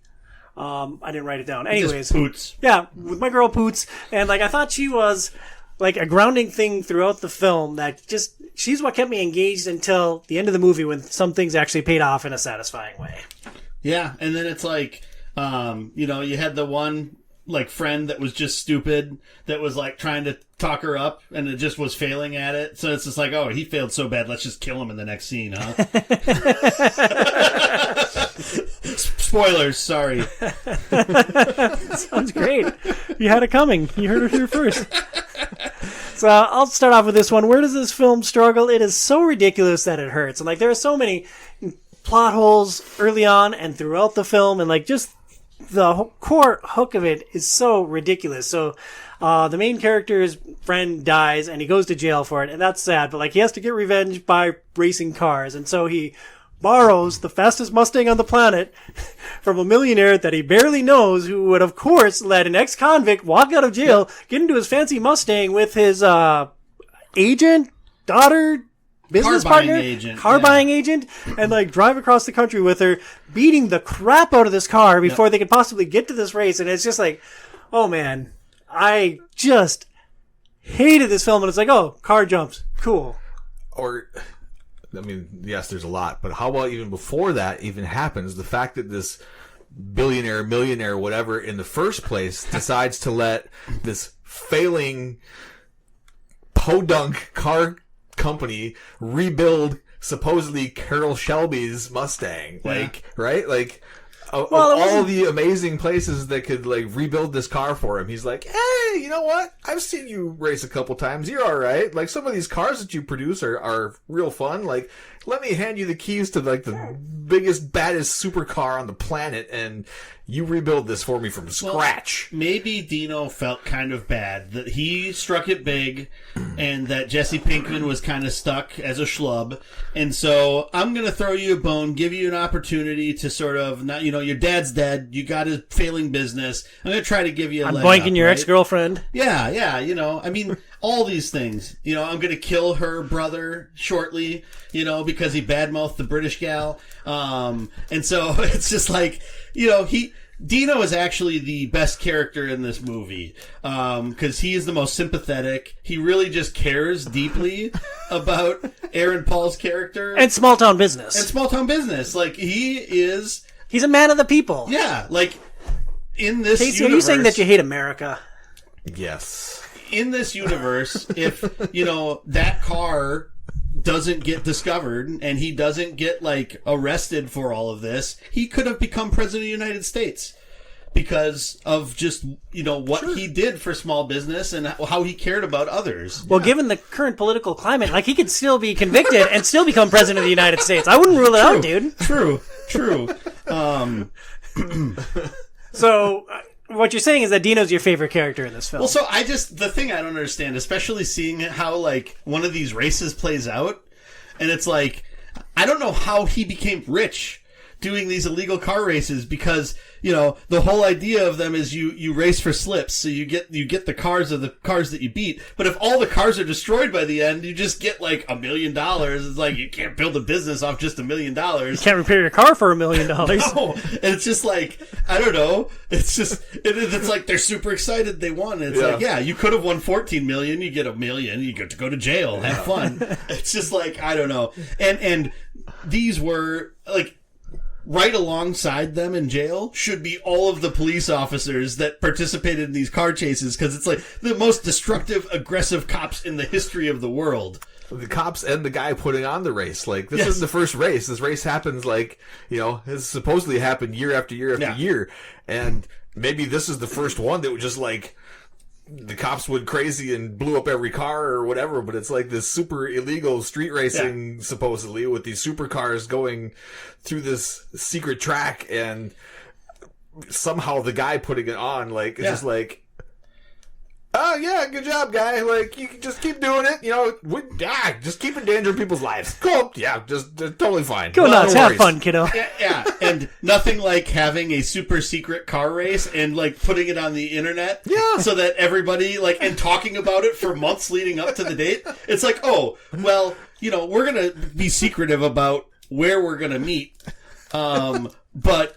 it's pretty easy. It's like, especially when you're talking about this guy driving across the country from New York, can he make it all the way across the country? It's like, oh, is this in California? Maybe. I don't know. So it's just like, I don't know. It is kind of silly. But he's the smart one, because he doesn't disclose where he's at and stays, like, away from it all. So that's why he's able to be the mastermind of this. And it's just like, oh, screw these guys. Let them bash up their cars. So would he be like a sociopath then? Probably. Yeah. All right. Yeah, Phoenix had a funny point after watching this film. She's like, well, what's the point of the race if only one person, like, survives? Like, where's the racing skill? I'm like, well, you had to dodge, like, all the murder cops. That was something. Well, and we don't know that anybody actually died, other than the one friend. No, we do, because none of them wore seatbelts. Yeah, but the seatbelts could have killed them, because their cars started on fire. If they're not wearing their seatbelts, they probably got ejected safely out of that car. Okay, sure. And so they didn't blow up when it blew up, As long as you've got the rig all down, like, you could survive any accident if you're ejected out the windshield, as long as you roll with it. Parkour. Yeah. This is like past 2010, so this is like, parkour was like next level at this point. Or, you put a roll cage and a safety harness and wear a fire suit and, all the stuff that you should do when you're, like, driving a supercar, like, in a race, you know. Instead, I'm just going to hop in my $2 million Lambo. Seatbelts, screw it. Well, I'm not trying to sound crass, but that didn't help Dale Earnhardt. He had all that stuff on, so come on. Hey, they didn't have the neck one when Dale was there. I guess that's true. Yeah, that is true. Nobody's died since then. So what do you think that millionaire thinks after, like, this film? His world-class Mustang that he paid $3 million for is trash. Like, all the other cars that he gets are all trash. Like, how do you think he feels about his life choices after this film? Oh, maybe he had really good insurance and doesn't care. Jake from State Farm standing next to him, it's like, I can't believe you did this to us. I think the whole time he's thinking, Ponderuski! Yeah. I gave this kid this car, and he's trashing it, but you know what? I really don't care, because it's supposed to be really fast, and somehow his friends are able to keep up with him the entire time. Like, how are they doing that? Maybe I should be figuring out how they're keeping up with him in this tow truck. They know the shortcuts. The plot shortcuts to get where they need to be at the right time. And you saw how much trouble it was just stopping at a gas station, dude. Yeah. He slowed down for the gas. You're being ridiculous here, Casey. So we're laughing and having a lot of fun with this. Casey, is this a film that you enjoy in 2024? I don't know. It was entertaining. It was fun, but I'll just watch Fast and Furious. Like, it's where, for some reason, I like those movies. Even though they're even more over the top ridiculous, and like they're swinging cars off of cliffs and attaching them to cables and like all this other stuff. Like none of that makes sense either. But it's Dom Toretto, and family is everything. So, but Dom only lives his life a quarter mile at a time, whereas Jesse Pinkman lives his life the whole country at a time. Like that's just like he's broadened his horizons. Yeah, I don't know, but there's 10 Fast and the Furious movies, so they must be doing something right. And there's only one of these. So that's a tough question. Now, granted, I have not seen 8 of the Fast and the Furious movies. I've seen the first one. Or I haven't seen 7.7 of the Fast and the Furious movies. I've seen part of Tokyo Drift. I don't know if I would rather watch all of those or if I'd rather watch Need for Speed 10 times. Wow. I've seen every one of them except for Tokyo Drift. I would much rather watch Fast and the Furious movies, especially after like Fast 5 is where they start to hit their peak. What if you have to watch Need for Speed 10 times with full Tom and Terry? Like, give me some drinks, give me some food, and just let me talk the whole film? Is it the same commentary every time? Or is it like you're starting off sober talking about it as we're watching, and then by the end of it you've had like 3 bottles of whiskey and you're barely coherent at that point? Yeah, pretty much that. Yeah. Yeah, I mean, I think that would be interesting. Yeah, it'd be a hoot, right? Yeah, give me Need for Speed 10 times. Early on, I truly hated this film, and Phoenix and I watched it over 2 nights. In the first session, I'm like, oh my god, this is ridiculous. Like, he's beating the crap out of the car. Like, if he supposedly gets to this race and gets into it, which of course he's going to do, and of course he's going to win it, like, how is this car supposed to, like, hold up? And like by the end there were several things that paid off, and I actually thought the ending of this film was powerful. By the end, like, I enjoyed the ride. For as terrible as this film is and as rocky and full of holes as the plot is, I enjoyed the ride. Yeah, I actually enjoyed this a lot more than I thought I was going to enjoy it. It's still not a great movie. And there's definitely some cringe. There's definitely a lot of plot holes that you really just gotta just shut my brain off and not think about that stuff and just be along for the ride, apparently. So I don't know. I enjoyed it. I don't think I'll ever watch it again, or maybe I'll watch it 10 times in a row. I guess. I don't know. We'll see what happens. With Tom talking the whole time, it's going to be magical, dude. My final thought on Need for Speed, video game movies have proven this again and again and again, but if you're going to make a movie, whether it's based on a video game or a book or an original idea, movies should have real writers and real directors. What a waste of this cast. Yeah, I mean, maybe if Spielberg made this movie, it would be better. Maybe it's just Need for Speed and it's always going to be Need for Speed. I don't know. So you're saying let trash be trash. Okay, I'll try to be more accepting. Right now, we're going to take a quick break for a note from our sponsor, Premier Health. Tom, so I was riding my camel, and I got hit by a car that was racing across the country, and my neck hurts so bad. Like, it's super stiff and sore, and I don't even know what to do. Do you have any idea who can maybe help me with that? Yeah, well, I mean, if your own thumb doesn't solve the problem, you should check out Premier Health. They have solutions for back pain, neck pain, car accident, camel racing injuries, and more. We suggest seeing Dr. Brian Camille in Golden Valley, Minnesota, or Dr. Kelsey Camille in Coon Rapids. Learn more at premierhealthmn.com. That's premierhealthmn.com. Next up, we have another humdinger of a film to discuss, Dead Rising Watchtower. Casey's fired up for this one. I heard that he got Frank West tattooed on his bunghole for this. Dead Rising Watchtower, released in 2015, released straight to video, right? I'm pretty sure. I don't think this had any sort of theatrical release. Yeah, or released straight to digital. I don't know how it works. Yeah. This film was written by Tim Carter, who has 6 writing credits, including the game Sleeping Dogs. I actually really enjoyed that game. It was super fun. It was like an Asian-inspired Grand Theft Auto. I heard good things. Yeah, it was a blast. He also wrote the films Dead Rising, Watchtower, and Endgame, and Chateau Moreau? Yeah, Chateau Moreau, which is a film that sounds very French.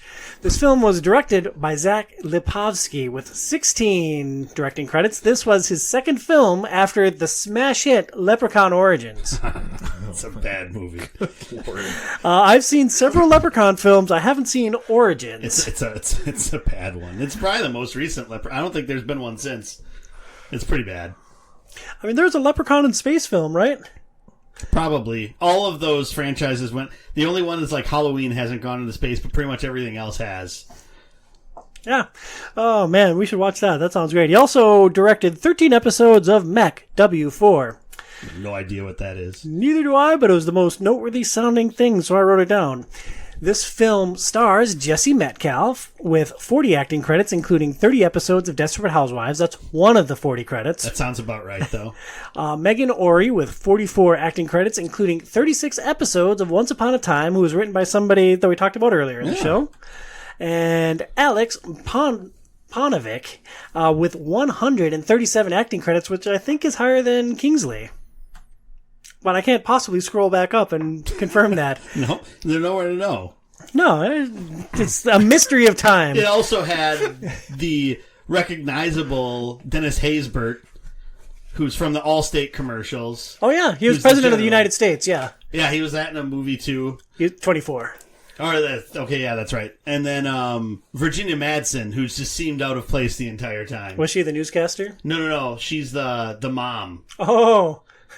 Yeah, she was great. Yeah. She's actually, like, done, like, some, like, reputable things in the past. It's been a long time, though. Yeah, so. like Dead Rising Watchtower. Yes. Kingsley was 149.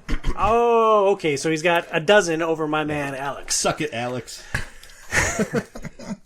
In Dead Rising Watchtower, reporter Chase Carter finds himself trapped in a quarantine city during a zombie outbreak and must survive while uncovering the truth behind the failed government vaccine meant to control the infection. As chaos spreads, Chase teams up with other survivors to battle the undead and a sinister conspiracy that threatens to escalate the outbreak beyond containment. Metacritic rating did not qualify. No critical reviews of Dead Rising Watchtower. We're flying blind here, guys. This is the definitive critical review of Dead Rising Watchtower. So, make sure you put that in the in the SEO so that yeah, we I'm really going to write a whole article about it. This is Yeah. going to be bigger than Inside, my man. Casey, your history with the Dead Rising film or game franchise. I didn't know the movie existed, and I never played the games because I don't play games. Yeah, the original game was, I think, a launch title for the Xbox 360. Yeah. I had it. I played it a bit. I struggled to get into it, but one thing that I remember very vividly was being at a mall, getting outside, and getting a lawnmower, and it was one of the first games that could handle, like, a horde of zombies on screen at once. And I got a lawnmower, and I was just mowing over them, and I was having the best time. And, like, I never finished the game, but that impression has always stuck with me, and I own at least 2. I might own 3 as well, and I've just never actually fired them up. Didn't know the movie existed. So, Burns, this movie was your choice. Why did you make us watch this thing? Well, Is it because you hate Casey? No. No. I've never played any of the games, but I've always wanted to. The first couple, I think, were exclusive to the Xbox originally, so that's why I'd never played it, because I didn't have a 360. But there is a remastered version of the original that came out this year that I do kind of want to try out when it drops in price. Because the whole gist of it is putting together these crazy weapons and then, just killing hordes of zombies.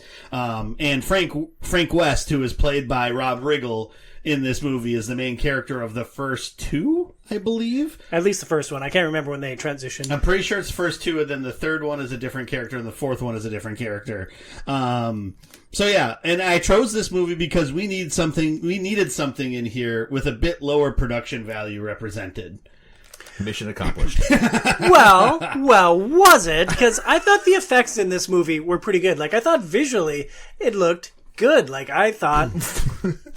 So, okay. Like, visually, it looked like it was filmed in front of a green screen for most of it.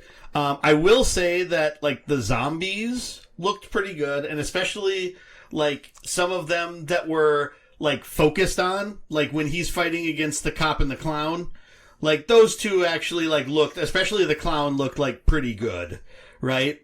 Yeah, they both looked awesome. This film looked great. But when you got to some of the hordes, and you got some of, like, the gore effects especially, some of them were, like, pretty rough. Like, that's ketchup. Yes, exactly. So I don't know. I don't know that I would say the effects look good. I'm going to stay on the hill on this one. Like, I thought this film looked good. I liked the visual appeal of this film. I've seen better zombies at the zombie pub crawl in downtown St. Paul, and I think, I said that the House of the Dead looked like it was filmed on the original iPhone. I think this one was filmed on an iPhone 6. So a huge leap forward in technology. It's great. Yes, but still filmed on a phone. So that's where I stand on it. At least that was the good parts. Well, I mean, you love Rob Riggle, right? Yeah. Rob Riggle was the best part of this movie, and I don't even like Rob Riggle, so... And I disagree with you, because I do like Rob Riggle, and I hated him in this film. Like, I hated how jokey Frank West was. Like, I don't know what impression I carry of Frank West from the original game, but I wanted someone just a little, like, darker and a little less ridiculous as, like, the survivor of the first outbreak of this virus. Yeah. Bruce Campbell than Rob Riggle? Probably a little bit. Though, like, Rob Riggle kind of fits. I've never played the games, but my impression of that I've received of Frank West from what has been said, it's like if Rob Riggle could have, like, tapped into that little bit darker side a little bit better. If he could have just been a little bit more serious. Like, I think Frank West was a pretty angry person, and, like, he went to uncover this conspiracy on purpose and locked himself in this, like, zombie mall. Yeah. So I don't know. Yeah. I mean, yeah. Yeah. So, Brinzy, did you love all the characters or what? Like, they were deep and robust and nuanced. I mean, I grew to like the paper thin characters by the end. Especially the main characters. You get to learn a little bit about them, and, somehow Chase, who's just a piece of crap at the start of the movie, is likable at the end. I don't know that I necessarily believe how that transition happened. He was just doing his job at the start, man. Like, media's a tough career. I mean, the interesting thing is you do see the arc of him, like, just doing the job to do a job, to then actually becoming, like, a little bit more serious of a journalist toward the end a little bit. I mean, it's not like he came in working for the Wall Street Journal. Like, he was working for Clickbait Times or whatever. Hit Point Media or something like that, right? Nailed or it. Hit Wow. Point Digital. Yeah. Which, definitely sounds like a YouTube channel. But his coworker, actually was the much more believable actual journalist. And actually had an interesting character throughout the movie, I thought. And where did that get her, Burns? Well, I don't know. We have to watch Endgame to find out. I know. I can't wait to watch it to see what happens next. Now, I can see how this discussion is going. Like, I could see where this is going. I enjoyed this film. And, like, the one thing that I think you guys will have a harder time refuting, the villain was awesome in this film. Like, okay. Alex, what's-his-nuts was phenomenal. So, okay, when you said the villain was awesome, I was trying to figure out who you meant. Yeah, because everyone's terrible. That's how awesome he was that I'm like, I don't even know who the villain was. Like, which... So it's like the first third of the movie, the villain is the bald FEMA guy, right? Yep. And then the second third of the movie, it's kind of ambiguous as to who the villain is. The and then in general? It gets closer to the end of the movie, and it becomes the weird bandit guy. Who must be Alex, I'm guessing. But then also, Dennis Haysbert is the villain of the movie. Yeah, I mean, yes. But from the point when Head Bandit Guy walks into the shop and Meganori steals his sword, like, I was invested in that character from that point on. I'm like, this is going to come back to haunt them. And it did. And, like, I thought he was a bright, shining star in this film, minus any three-way fighting scenes. I don't know about bright, shining star. He was basically Pat. He wanted to end society. Like, he was going to break containment and let the zombies out into the world to come bring society crashing down. This film was so dark that I think the bright shining star was the villain lighting one of his farts, and the flame from that was the bright shining star. I don't recall that happening. I think the bright shining star was Epic Mealtime getting stabbed with a knife after the forklift blew up. Yeah, okay, yep. I'm just saying I didn't see a shining star. I just saw a fart getting lit on fire, which didn't happen in the movie, but that's your brightness because the movie sucks so bad. So maybe it didn't work. I think you guys are wrong. This film was wonderful. If I had to pick one thing that struggled about this film, it had some of the worst fight choreography that I've seen. Like, I'm giving this film a lot of credit. I suspended a lot of disbelief for this film, and I was mostly bought in for the ride. But there's one point where two protagonists face off against one antagonist with their big improvised weapons, and it has the potential to be a pretty cool thing, right?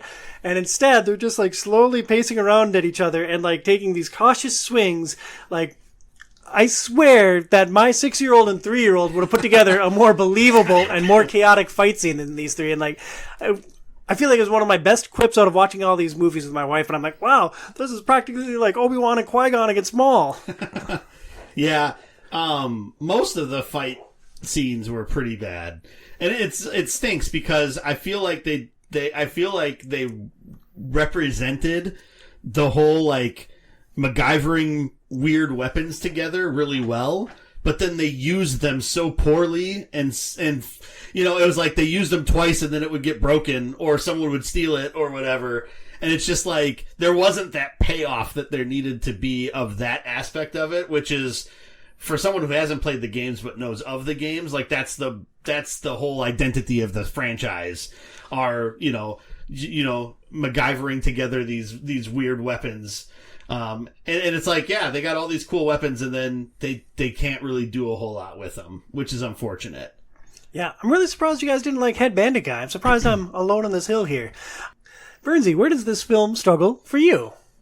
Yeah, I mean, there's definitely some very poor acting. Disagree. In a lot of instances. And I wanted Rob Riggle. I thought he could have been a little bit better as Frank West, kind of like you were talking about.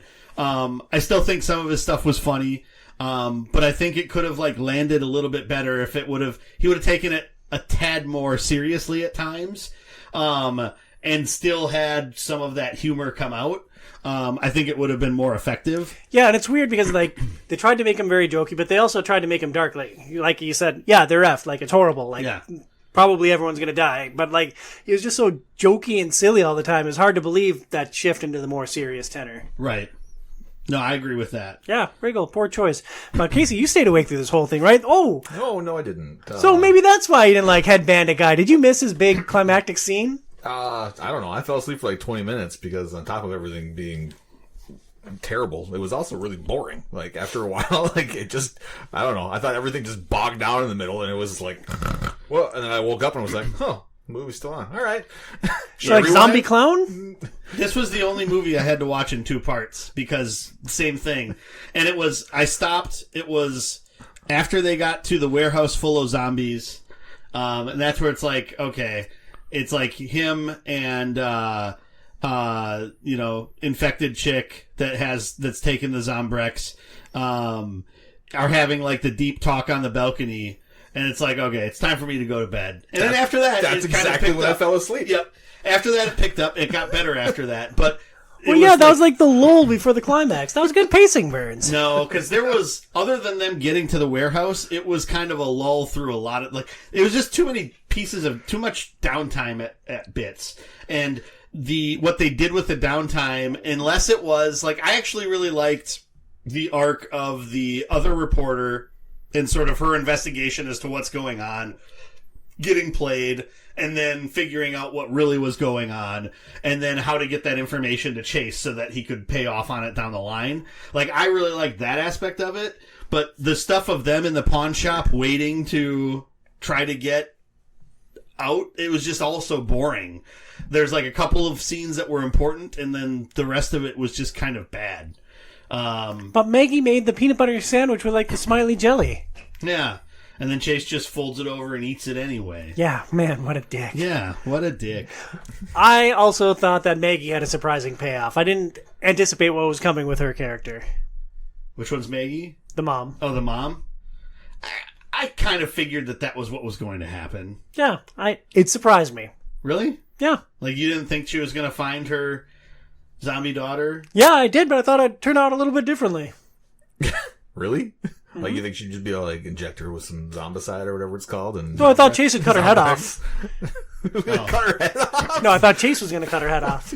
Instead of being like, oh, give me a hug, and I'm going to get eaten, and, like, my entire character in the story doesn't matter anymore because Okay, everything I did up to this point was the complete... character never mattered. Yeah, exactly. Yeah. That's what She I had mean. the van. No, That's all that she mattered for. They could have just found a van on the side of the road. No, because a van on the side of the road wouldn't have keys on it. But Casey, let's put on our dad hats. Like, our kids are bitten, right? Like, we spend all this time finding them in this infected city. Like, are you going to get eaten for your kid? No. Yeah, I don't think I would either. Definitely not. Like, I think I'm smart enough to realize, like, all right, my kid is dead. That is no longer my kid. I love my child, but I am not about to get eaten and turned into one of these things when they're dead. And instead, I'm going to rip the stitch, and I'm going to kill every single last one of them things. and like rip the stitches out of your balls and make like new offspring or what? No, I would, that part is over, but I will kill lots of zombies on my way. I don't know how to pick up from that. So, Casey, was this a film that you enjoyed in 2024? No, it was not. And unlike Street Fighter, where it was so bad it was good, this one was Disagree just bad the whole vehemently. time. I had to throw that in there just for you, Tom. Do you have a hard time letting go and just going with the ride with crappy films? Because like it seems like I have an easier time buying into these really terrible films. Yes, I do. Unless it's Street Fighter. Yeah, and then like I watched Tron, I'm like, oh, well, this is different. Like this is okay. This is something else, and like I can like this too. But I don't know. I like these crappy video game films. I don't know. Here's the thing. Like, and I am kind of being serious. Like, when I think about this movie, like, I honestly genuinely think, like, these people tried to make a good movie, and it was just so bad I can't get over that. And, like, did they think it was good? Because, like, I just can't see, like, why are you even releasing this? Like, who genuinely enjoys this? We don't know because there's no Metacritic, right? Like, Right. Apparently nobody. Maybe nobody except for you somehow, Top. So I applaud your intestinal fortitude and be able to get through this because, Well, like, just me. Burns, am I the only one that's going to watch the second film? No, I mean, I plan on watching Endgame because I want to see where it goes. And I actually did watch, like, the first 20 minutes of it. And then I realized that it came out in 2016, and it's like, we could talk about this next year. So, Yeah, and I intend to. I'm putting it back on the shelf. And it actually, I don't know, at first it seemed a lot better. So we'll see. We'll see what happens with that. But, no, I mean, I agree with Casey. It got boring in the middle, through the middle part of it. And I hate when movies do the thing where I don't mind when they do the thing where you have the opening and then that opening happens again. But it's like, I feel like they needed to speed through that scene again even faster than they did. Like, It was a little surprising that they like reran the entire scene. It wasn't because they did speed up a couple little things here and there, but they could have just, once he got locked into where he was at, like jump cut to then the resolution of it instead of spending as much time as they did with it. Maybe they're just trying to hit a runtime. Like, it's possible that it's like, we really got to get to 90 minutes, guys. Let's leave that extra minute and a half in there. We got it. Or do you think they did some focus testing? That was the only part of the film that tested well. I don't know that they did any focus testing with this movie. Yeah, all right. Sure. But then again, it's one of those things. If you spent the money to make it, and you're just going to be digital release, it's probably just like, well, we spent the money, we might as well release it, and maybe we'll get some people that like it.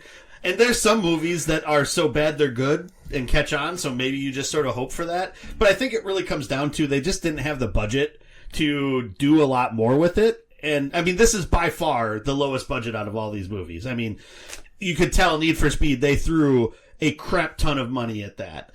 Whereas with this movie, all they can get are people that have been in TV shows or John Must Die and all this other crap. You know, nothing of any significance other than Dennis Haysbert, which will be in everything, including, you know, Allstate commercials. So I don't know. I think they did okay with what they had, and I enjoyed the movie for the most part. There were bits that I definitely didn't like, and it bogged down at points. And I'm, like I said, I'm interested to see what happens with Endgame. I was surprised by how much I liked this film. I had the advantage of also watching it over 2 nights, and maybe the pacing would have felt different if I had tried to watch it in one go. But like, we started it late one night, we finished it late another night. It's life with little kids. I am definitely watching the follow-up, and I am just cringing at where you guys are going to put this in the video game rankings. There are The one thing I will say is there are some good lines. Some so bad they're good lines. And I apologize, Tom, you're going to have to bleep a little bit of this, but I need to read one of these lines because it is a top tier bad movie line. So this is the general. I think it was even during a press conference that he said this.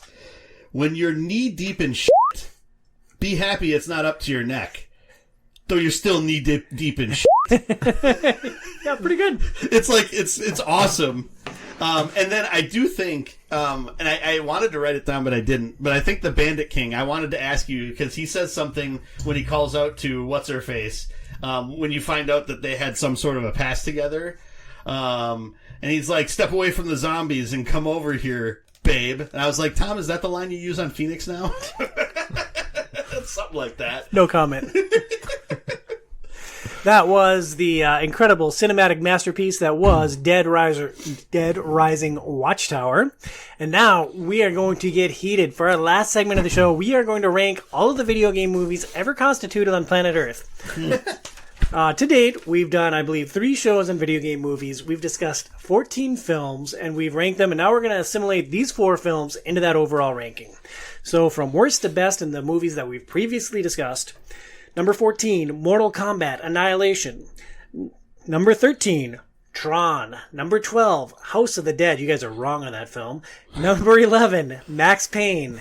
Number 10, Double Dragon. Number 9, the original Mortal Kombat. Number 8, Street Fighter. Number 7, The Lost Starfighter. Or The Last Starfighter. Yeah. Definitely has LS&T in the title. Number 6, Wing Commander. Number 5, Tomb Raider. Burns never did explain why he hates Angelina Jolie with a burning fiery passion. Pretty sure I did. Nope. Number 4, Doom. Number 3, Super Mario. Number 2, Resident Evil. And number 1, the best video game movie that we've watched to date, War Games. It's safe. Oh, we'll see.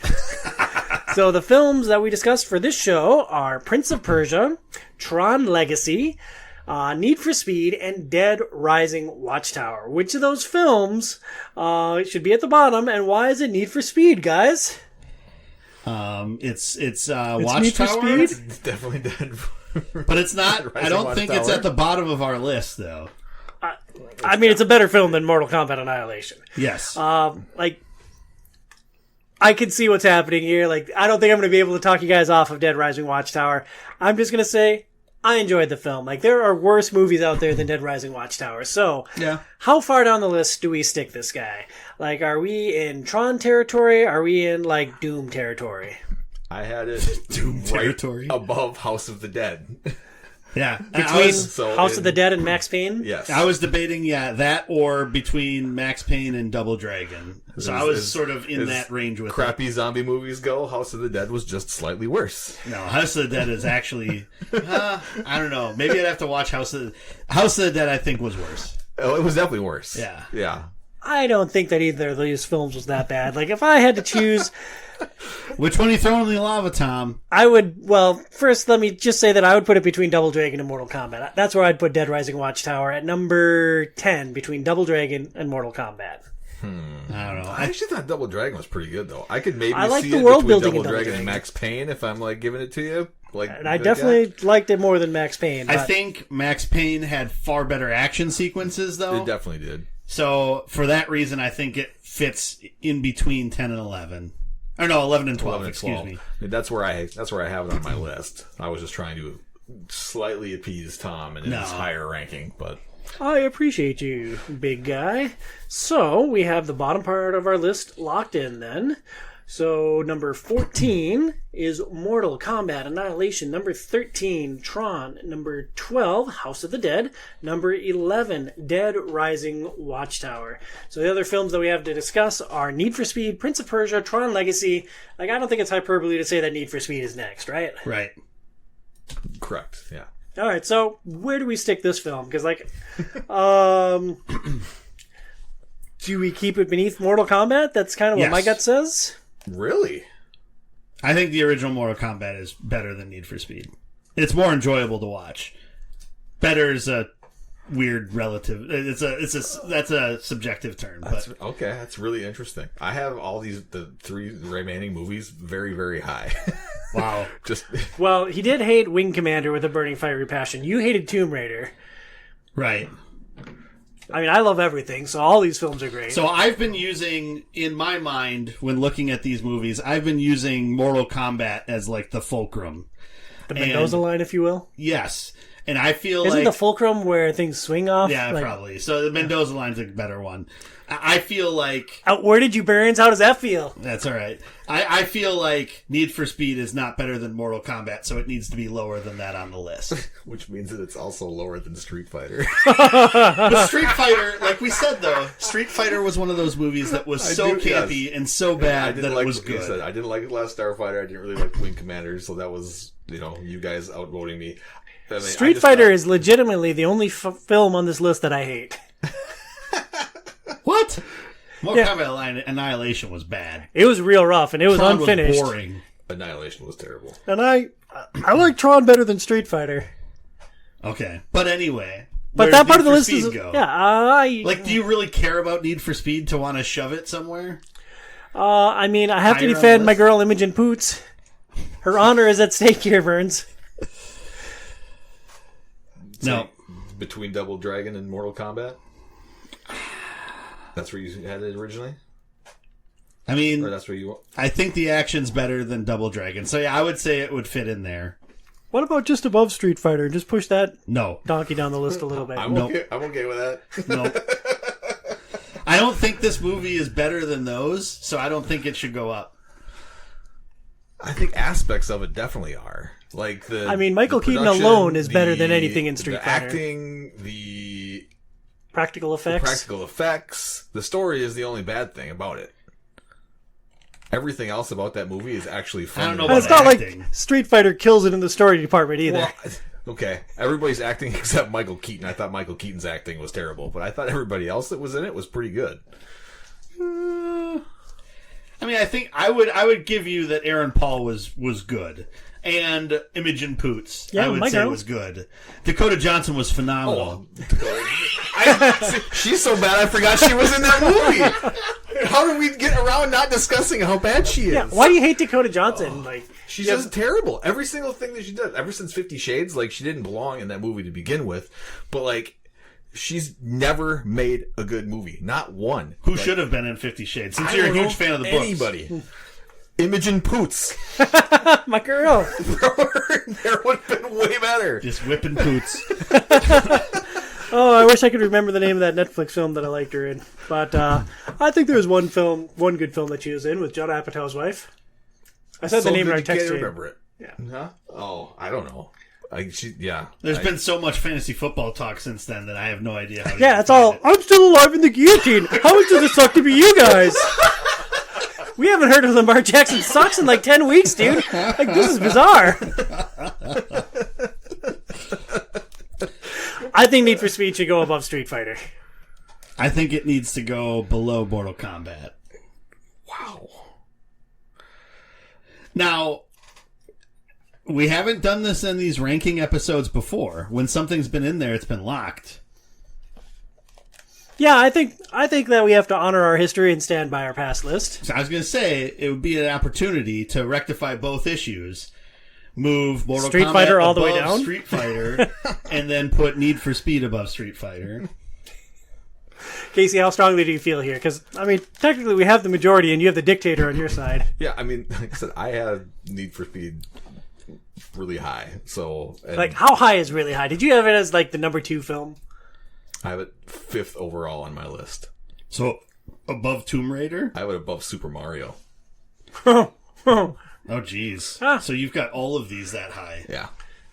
Okay, so Casey liked the film maybe more than it was indicated, at least in relation to the But he past just films. likes all these films, well, except for Watchtower, better than a lot of the older ones. Burns, you hate it with a burning fiery passion, and I'm kind of in the middle I would here. say I actually enjoyed it, but I don't know. Looking at the list, I kind of said Mortal Kombat is sort of my line in the sand, and I don't feel like it gets past that. But if you guys outrank me, then you outrank me. Yeah, we've got you 2-1, so how about this as a compromise? We put it above Mortal Kombat, But just as a slight, we keep it below Street Fighter. Just as a big F you to Need for Speed.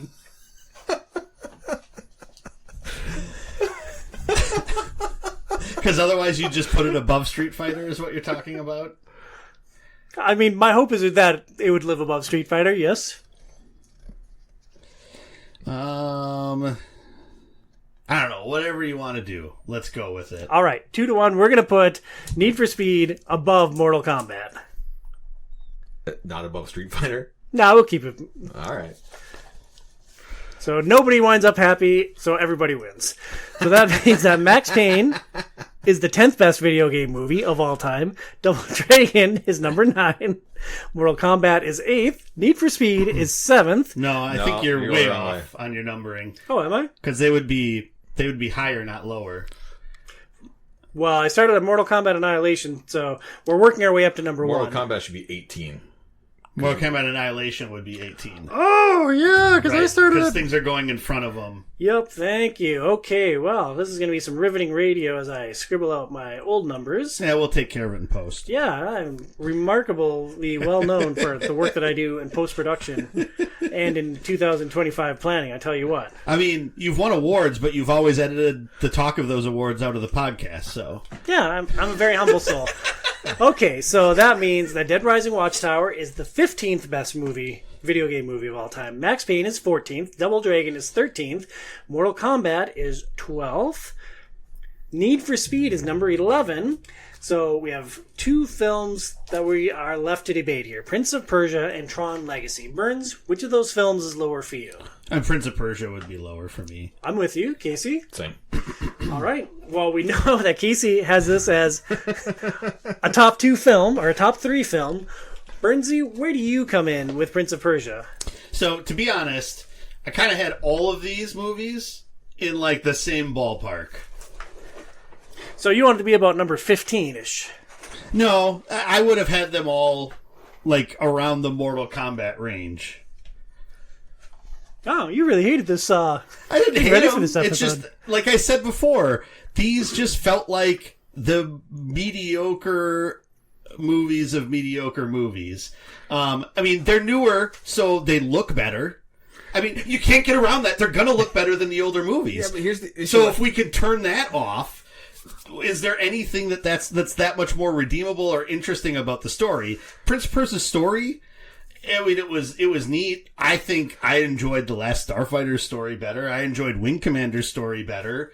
And so if we're taking the graphics out of it and how it visually it looked, because it's newer, then I think it falls down kind of in the same spot as where Need for Speed was.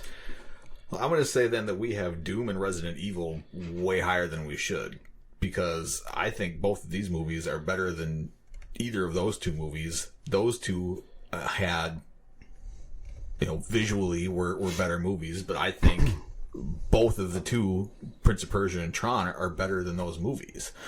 So if that's the case, then Prince of Persia, I don't even know that I would say is better than those movies.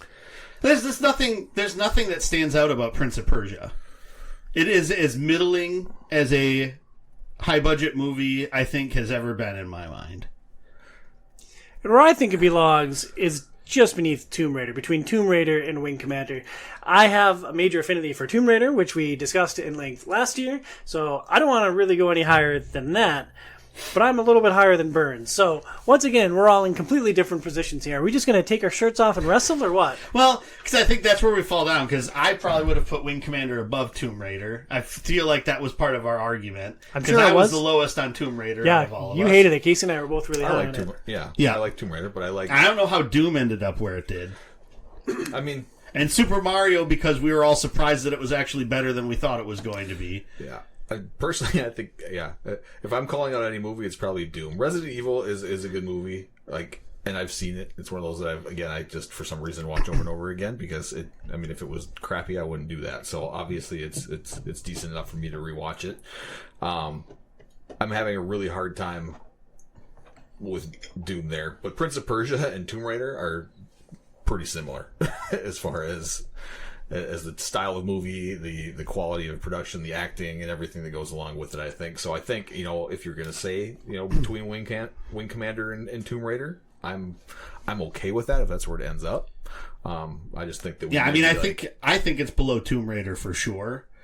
And like I said, I would put it below Wing Commander for sure also, because I just think that it was a more interesting story to me. It had space submarines. That was cool. Yeah. It had the space vacuum that Casey loved. That was great.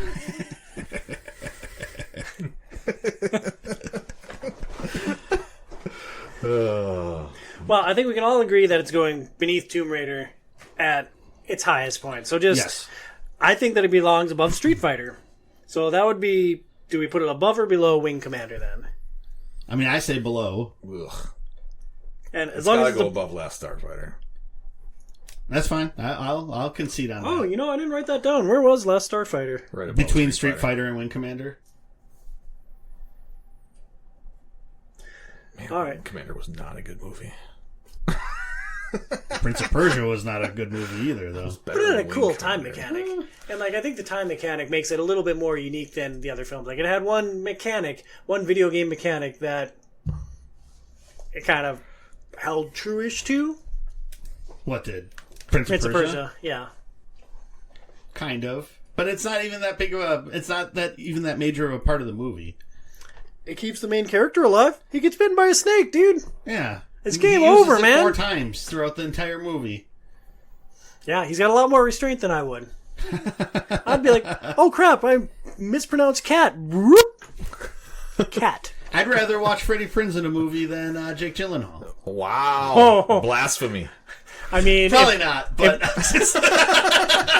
Now, are you talking like Summer Catch Freddie Prinze? Are you talking like Scooby-Doo? Or like I saw him in a Netflix film recently. He looks horrifying, man. Like he's had a lot of work done and he does not look like a human being anymore. I mean, I haven't seen him recently. Yeah. No, he's scary now. He's like scarier than CGI Jeff Bridges. He apparently does like a podcast about professional wrestling now, too. I've heard advertisements for it all the time on Yes, he K-Fans. does. Oh, sounds rad. So, Prince of Persia... Between Last Starfighter and Wing Commander, final answer. Dung, dung, dung, I dung. don't like it, but I'm not going to argue with it. All right. So let's see if I can write some numbers down right now. This locks in another section of our list. So that means Street Fighter. Street Fighter is the 10th best video game movie of all time. The Last Starfighter with the Death Blossom is number 9. Prince of Persia, Sands of Time is number 8. So recapping what we have at the top of the list and then where Tron Legacy fits in. Right now, it's 7 Wing Commander, 6 Tomb Raider, 5 Doom, 4 Super Mario. My numbering's off. Number 2 is Resident Evil, and number 1 is War Games. Is Tron Legacy the number 1 video game movie of all time? I mean, technically, it's not even a video game movie, but no. But it's a legacy pick because, we needed something for the original show. Yeah, I mean... I don't know, like, I could see the argument for being number 1. I don't necessarily want to make that argument. I don't believe that strongly in it. I have it as number 1. Technically, War Games is also not really a video game movie. It's just as much a video game movie as Tron is. Right. Well, Casey, since you said that, why do you believe that Tron is the number 1 video game movie of all time? Best soundtrack? I mean, is of that all the these deal movies, breaker? it's the one that brings me the most enjoyment to watch. I think it's, for the most part, fun all the way through, despite a couple lagging spots. Yes, the story is predictable, but soundtrack makes it amazing. Visually, it's amazing. I do enjoy the story. And let's stop for one more minute on the visuals. Going back to what you said earlier, Burns, I know that it's unfair to compare something new to something old on a visual basis because technology is different and things have changed. But the visual style of Tron Legacy is such a signature part of the experience. I have a hard time completely discounting the difference in ages. But I guess the thing is, though, is it's like, are we rating the coolest video games movies of all time? In this case, oh, definitely. Because that's the thing. Like, sure, like it is probably the best visual design of any of these movies. That doesn't make it the best movie out of all of them. You know, it looks really cool. The soundtrack's really cool. But that doesn't necessarily mean that the entire package is there. I think War Games is a much more cohesive story from start to finish. It's much more interesting all the way through. So, I mean, it doesn't go above that for sure in my mind. And I'll say, I'm with you. I think that War Games is a more complete package. Like, it doesn't have the visual style that Tron Legacy does, and like it certainly doesn't have the audio direction that Tron Legacy does. But I think that I'm biased towards like the plot and the narrative, and War Games nails that, and that to me is the most important element of anything. There are a couple of things that I found just confusing about the plot and the characters in Tron Legacy, and that brings it down just a touch for me. You just need to watch it 10 more times. I'll do it one more time. And like I was even trying to remember, like he gives that speech about Tron and Clue in the beginning to Sam with the action figures, and like I'm like, I bet that's going to be important. And I'm like, I don't understand why these two figures matter so much. Like, what's the difference between them? And then you get in, it's like, oh, the evil nightmare Jeff Bridges is the bad guy. Got it. What the frick is Tron? He's the antivirus software. Yeah. So it's not number one. Yeah. Burns, knowing that Casey would have this at the top of the list, where do you think that Tron Legacy fits amongst these other films? Beneath Mortal Kombat. No, I'm kidding. I mean, to be honest, I don't have a strong dog in the fight for probably any of the other movies through 5 through 2 that were on the list that we're looking at. I would probably, I don't know, like, so I could see it maybe going at 2. It's probably, I mean, it's a better movie than Super Mario. It's a better movie than Doom. Like, I'll give you that. But is it a better movie than Resident Evil? Like, I wish that I had rewatched Resident Evil, like, to try to compare apples to apples. Casey's shaking his head, yes. So, I think there's such different movies. It's really hard to compare them. I would say that, I mean, it's not like the acting is very good in Tron Legacy. But I think it's better than in Resident Evil. So there's almost no dialogue in Resident Evil. There's like, I bet you could.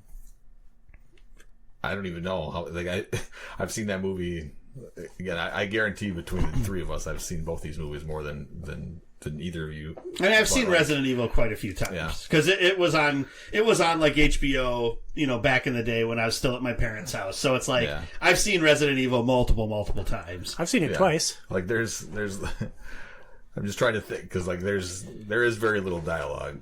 Like right, and so the acting would be all just acting for the most part, and then I don't know.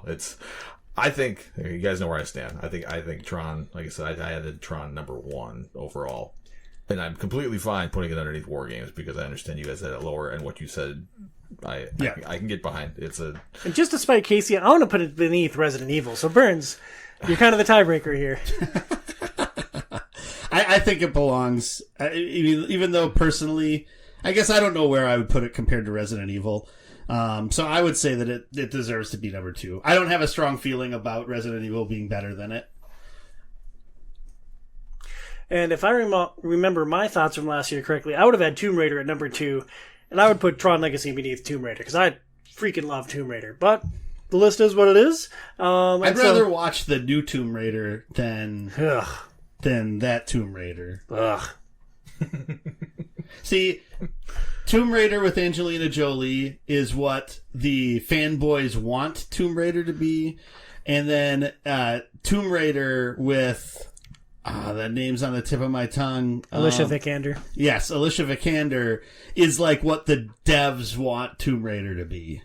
But I don't think you can fault Angelina Jolie for her body. It's like, yeah, she's stacked. Yeah, she's beautiful. And like, she's also a BA, man. Like, I think she's awesome. I think she's a great actress, and I love that action film. Yeah, she has the charisma of a bag of flour. Like, her looks do all the heavy lifting. I don't feel like she has much of an attitude or interesting persona as Lara Croft. I think she has an intense attitude. Like, I dig it, man. Why do you do this around your chest when you say an intense attitude? She's very smart. Yes. But anyway, that's like neither here nor there because it's not going to go below Tomb Raider, so... Yep, because you guys hate everything. I like Tomb Raider. Yeah, you were with me. Mm-hmm. Yeah, Angelina Jolie's great. She's a gem. So that means that Tomb Raider is the sixth best video game movie of all time. Doom is fifth. Number 4 is Super Mario. Number 3, Resident Evil. The second best video game movie from the beginning of time through 2015 is Tron Legacy. And the best video game movie over that same span is War Games. Was that so hard, guys? Like, we did it. We ranked 18 video game movies over like a 30-year span, 25-year span. I think we started with the 80s, right? Yeah. War Games That's definitely 35-year span, yeah. Yeah, 35-year span. 80s, 90s, 2000s, and 10 to 15. So next year, we'll do 2015 to 2020. We had to break up this decade because they started pumping out a lot of these films. And I think there's some pretty good ones in this next half a decade, but unfortunately, like, I didn't think I had to, like, put together a list. No, this is when we start to get into things like the Sonic movie, Detective Pikachu, and, like, I don't know. We're going to have it's going to be a top-heavy list. With Endgame somewhere. But we have to strike out all visuals, Burns. Because we can't. Yeah, but I don't think the strengths of Detective Pikachu are the visuals. I don't think the strengths of Sonic are the visuals. I mean, if they had drawn them in black and white, they'd be pretty crappy, dude. I don't think so. It's like the actual, like, the way that they handled the source material and the way that they captured those characters in a new medium, I think is what makes those movies good. What if you watch them blindfolded? That's fine, because then Casey gave you the Logan technique. I still can't. I don't know, because I think then that's like going to be like Men in Black, and I won't remember it, right? Yeah, it's kind of like that. There's a bright flash, and you wake up the next morning. I've never slept better. Man. Or it's just deeply repressed in my mind until it gets unlocked somewhere down the line, and I'm just in the fetal position. Yeah, you wake up as a sleeper agent. Speaking of agents, I watched a little bit of Hitman, Agent 47 last night. Pretty intense action. Like, I don't know, we only got like an hour into it, but it's like, oh, we're going to finish this film too.